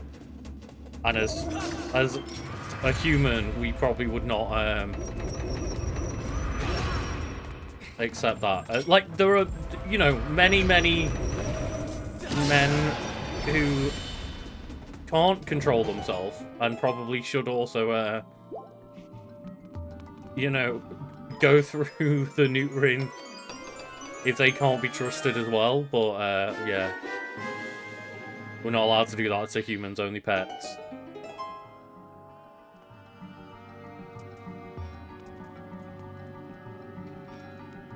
But maybe the world would be a nicer and safer place if there were certain men that we could just get neutered as well.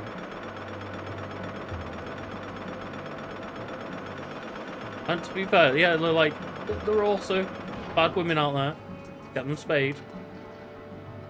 I know that this is like, you know, this is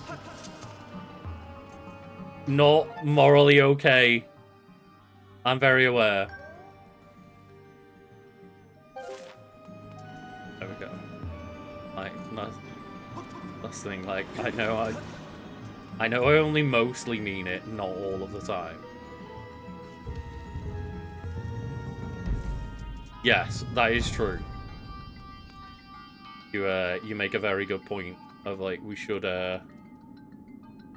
point out that the men can and do have the option to control themselves, but sadly choose to.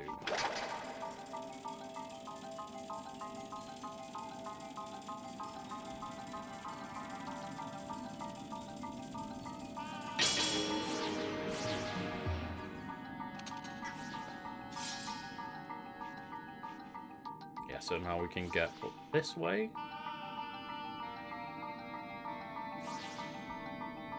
It's just a bit of a slow wait.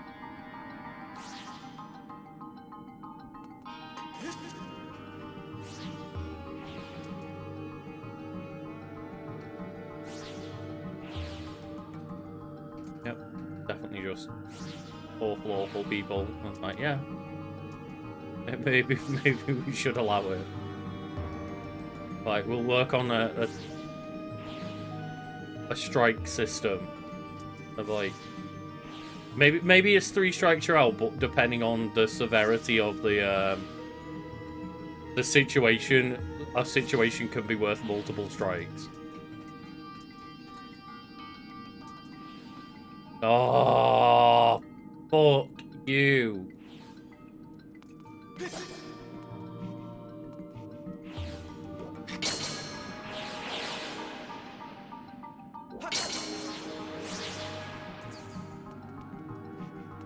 Like, I need to go through a different door than the one we came in.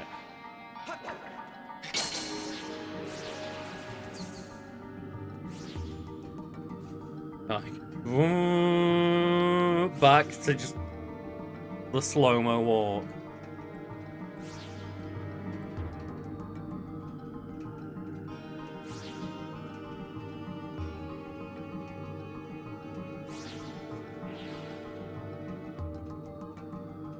That is one thing, you know, always shout out the Joy-Con design. Of, like, the ability to play one-handed with 2 controllers. Kind of like, not for long periods of time, but the actual fact that I can kind of sit here and rest these 2 controllers, like, in a weird floor position on my lap and kind of just play one-handed while taking a sip of my drink for a minute. You know, that's a thing that people don't ever seem to point out when they talk about, like, oh, Joy-Cons are terrible.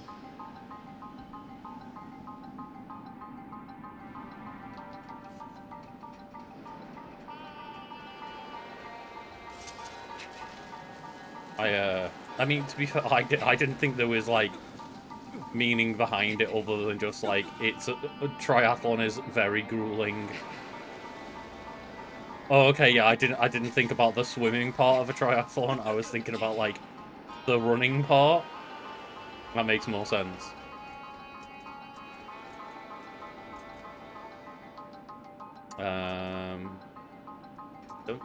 Oh. Okay, the slash jump did save it. It gave us just enough momentum. I was like, oh, I should have, like, done, like, the correct way, and now we're gonna fall off the edge.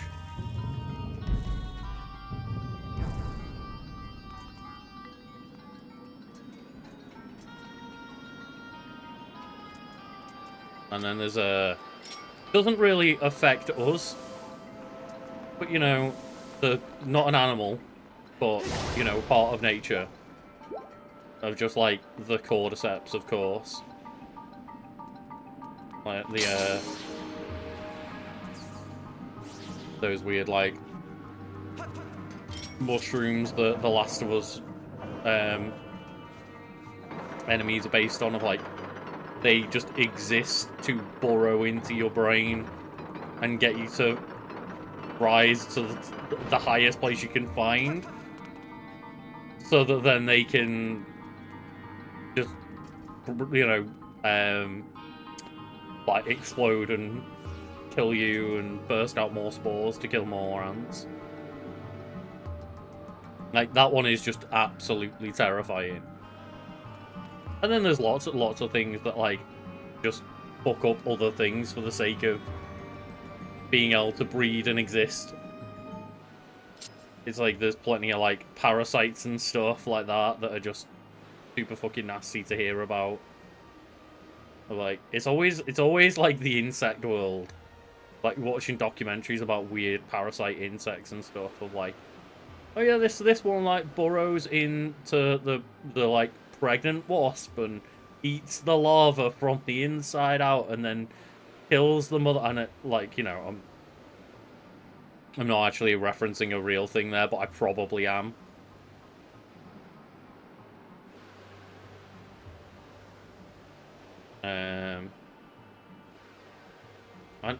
Ants can identify infected before they are caused by some infection. I presume that's the weird, like, hive mindiness of ants, though, right? Because, like, the moment that their brain chemicals alter from the parasite, they would start acting differently than the rest of the hive, I presume.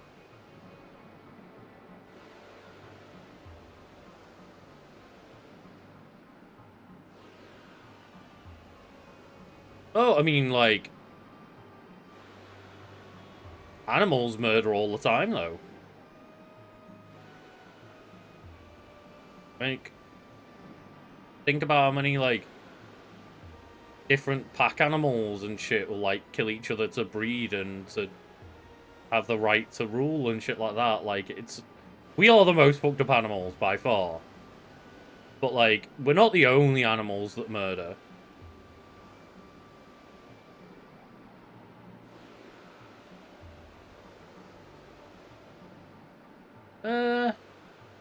I guess how you view it, really, because, like...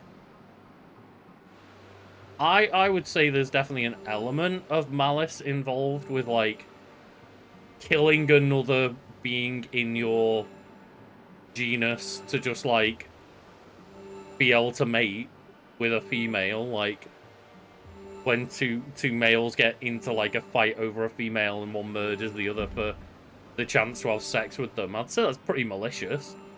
Like, if humans did that, the murderer of the fight, like, you know, whoever won the woman's affections, so to speak, is, like, gonna be viewed as pretty fucked up.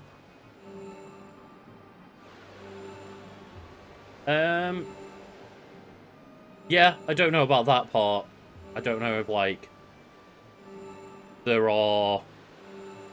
Because I guess, like, you can view that as, like, well, to them, that's a mark of, like, them surviving, right? Is, like, them being able to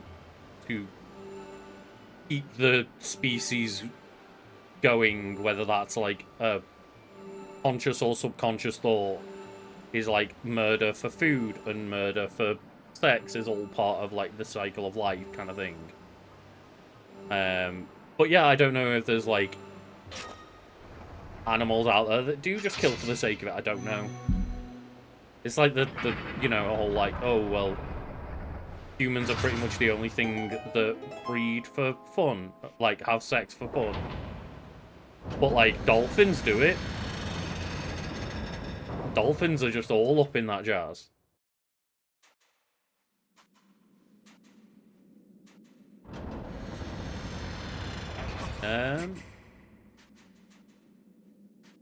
I think, I don't know what this sentence means, Grim. I think you may have just, like, got auto-corrected to a bad word there.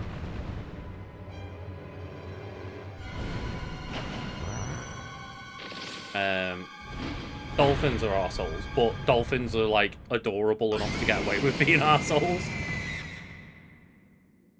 Like, dolphins are cool enough to be assholes and get away with it.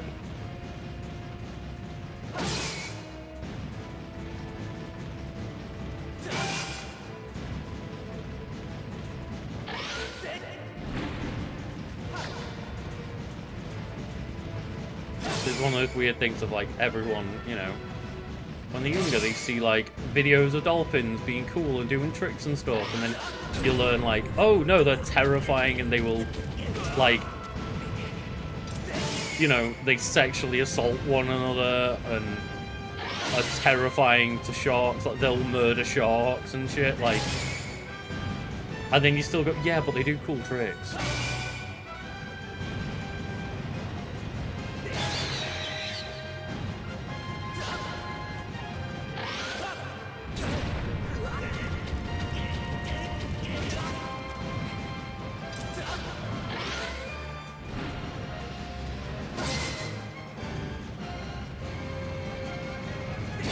Yeah, like, when I say, that, like, humans are the only thing that breed other than dolphins, I didn't mean, say the dolphins were the only example. It was just dolphins are, like, an easy example that is like spoken of a lot, and kind of we are taught, and it's like this. I don't know if it's just this weird kind of mentality of humans to always be like, hey, look how special we are and how different we are than nature. Where it's like, oh no, we're the only ones that breed for pleasure. It's like, no, we're not. But that's what you kind of get told, and that's always, like, that's a factoid I guess I learned when I was relatively young, like a teenager or something. And it's like, yeah, it's just outright not true.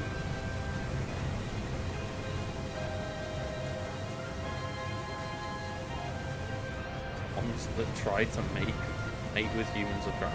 Oh. Yeah, like that's the weird or the like horrible part about like the dolphins is like they won't just sexually assault dolphins.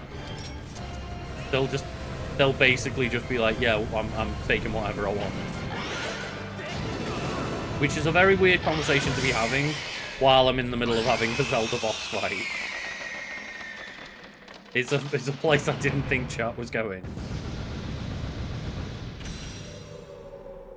They're like, oh yeah, look, this person's like streaming some Zelda and that's a cool like Nintendo family-friendly game, and I'm just here like, well, let me tell you about dolphins, everyone.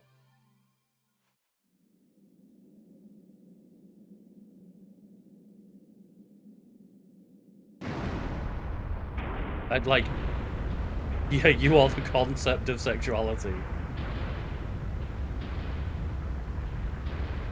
I was like, I'm pretty sure you didn't mean to put that, but I guess that works too.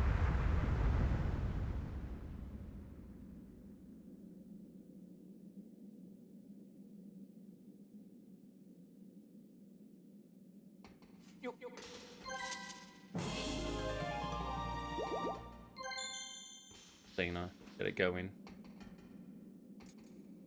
Like, it is always that weird thing with Zelda games where I enjoy getting the hearts.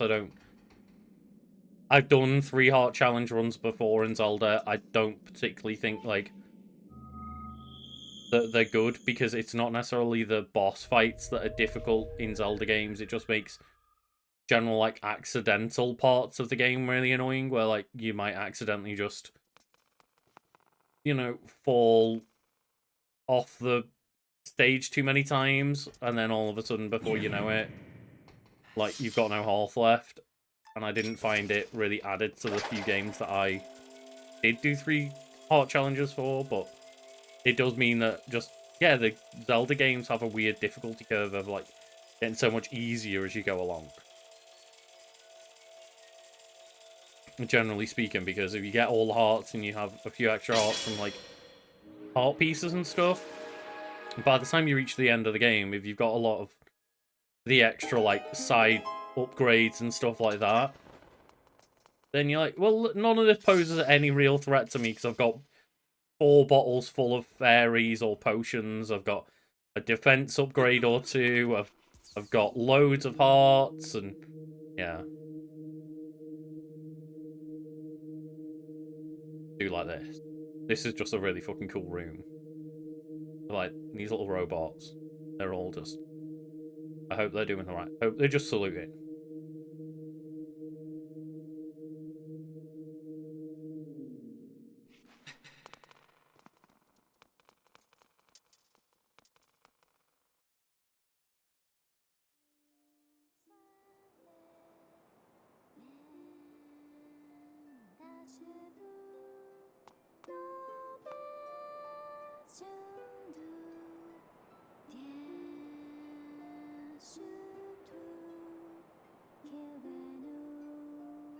Good old text-to-speech of, like, the inconsistencies that is.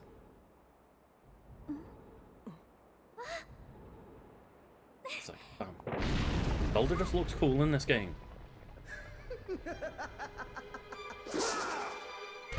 Here he is. JoJo himself. And I don't know any other JoJo characters that look more like Girahim to reference. Like, here's Dio. I don't know. And there we go, we find out that this is Impa. And it's like, yeah, Impa also a fucking badass character in this game. Now, look at that fucking anime fight.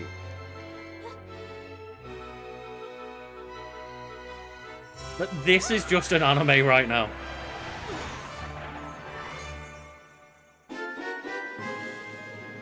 I love how weird it is, though, like, right in the middle of the cutscene, Link's like...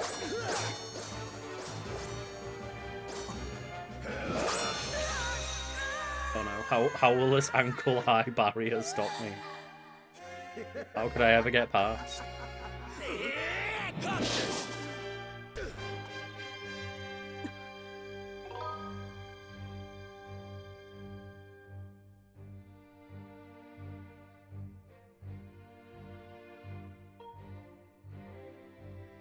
No, you know what? Let's be heroic, brave Link. No, protect Zelda. I don't think it impacts the cutscene in any way.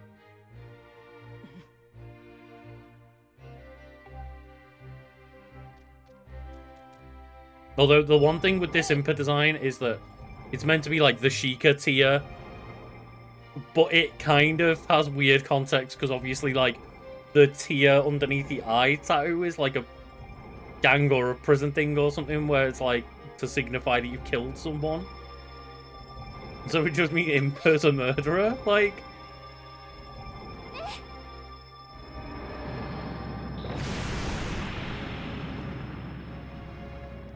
That's pretty damn cool as well. Like, just entering, like, the gears of time. And being like, fuck it, I'm gonna blow it up. God. Like, I kind of wish that this HD version was, like, a remaster with voice acting, because there's one Zelda character. Oh my god. Yeah, Fish, Nightbot's on you. There's too many emotes. I think the limit's probably like 15 or 20 or something.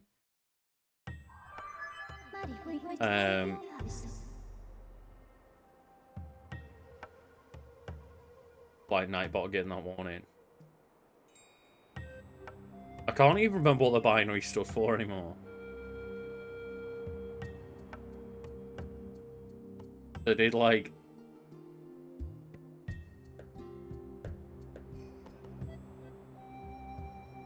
It actually...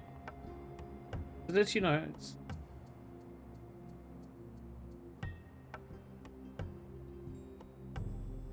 it's one of those of like Nightbot speaks in binary, right? It just says thanks. Yeah, thought it might.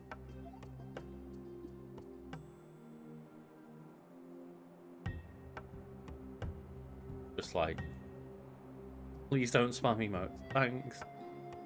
Like, you know, it's one of those weird things of like, there's got to be a point where you tell Nightbot to stop it, because there's so many times where you see like bigger streamers as well, like especially where they'll be like, oh, you know, put emotes in chat, and then it's just a wall of emotes that means nothing at all, and it's like, just at some point I loosened it up to like 20 or something, but yeah, I just don't want the entire like potential to have all of my chat on screen just be like a giant wall of one person spamming emotes.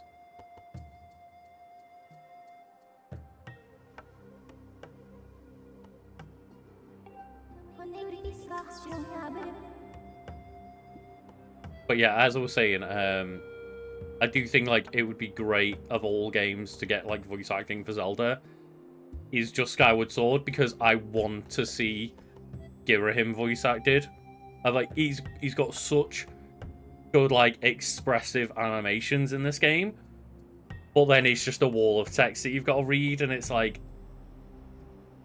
that's a bit of a shame. I would love to see how fucking anime they could make Girahim. How much of a JoJo character they could truly make him.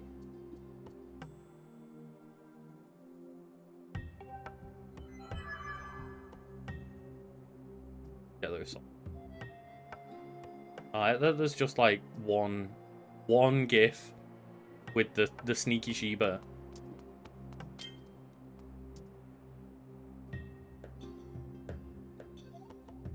Oh yeah, no, I did just Google that and say yeah. It just says thank you. Well, it just says thanks. It didn't say thank you. It's on very casual terms with chat, isn't I, bot?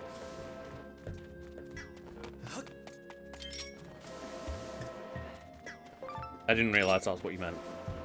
You'd done that for. Thinking about this hand.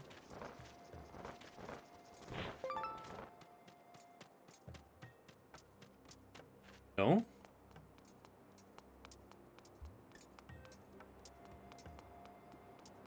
It is very cute. Very, very different looking than what it looks like now.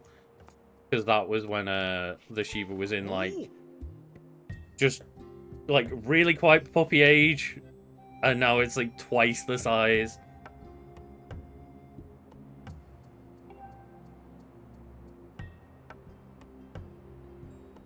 This Gorko guy. Go back to the Steel Ground. It's always one step behind his Gorko. We haven't saved in a while. This one. It's very difficult because, like, both save files are in the desert, in just, like, Link stood in sand next to a bird statue.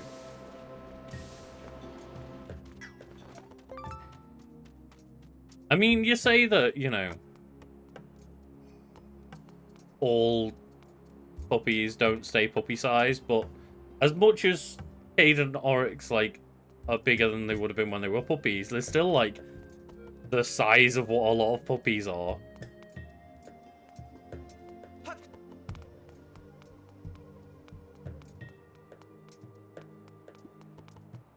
Yeah, no worries, Fish. I think I'm gonna wrap up there anyway, as, like, leading the, Let's go back to the sky, and we can go make sure that, like, any chests and stuff that we've got, we can go and open them later, like, for next stream. But yeah, I think ending that big temple is probably a good way to leave it there before we get into any other big, like, story segments or anything. But it's been lovely. Very, very thankful for everyone that's been in chat. It's been a bit of a weird roller coaster today. Gone on some weird dolphin tangents. Been fun. And, like, I always say that kind of thing as, like, a compliment to you all in chat. Keeping things interesting. Keeping it fun. So thank you. It's been a pleasure chatting to you all. I'm literally gonna go and save and head out. I think the general consensus with, like, at least with Cade, was, like, the first 6 months is when they do most of the growing kind of thing. And then mostly between, like, 6 months to a year, grow a tiny bit. And then by that point, they're like, that's as big as they're normally going to be.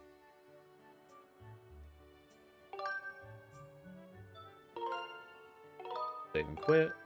This one, there we go. I'm sure I want to quit. Thank you. Yeah, thank you all in chat for joining in.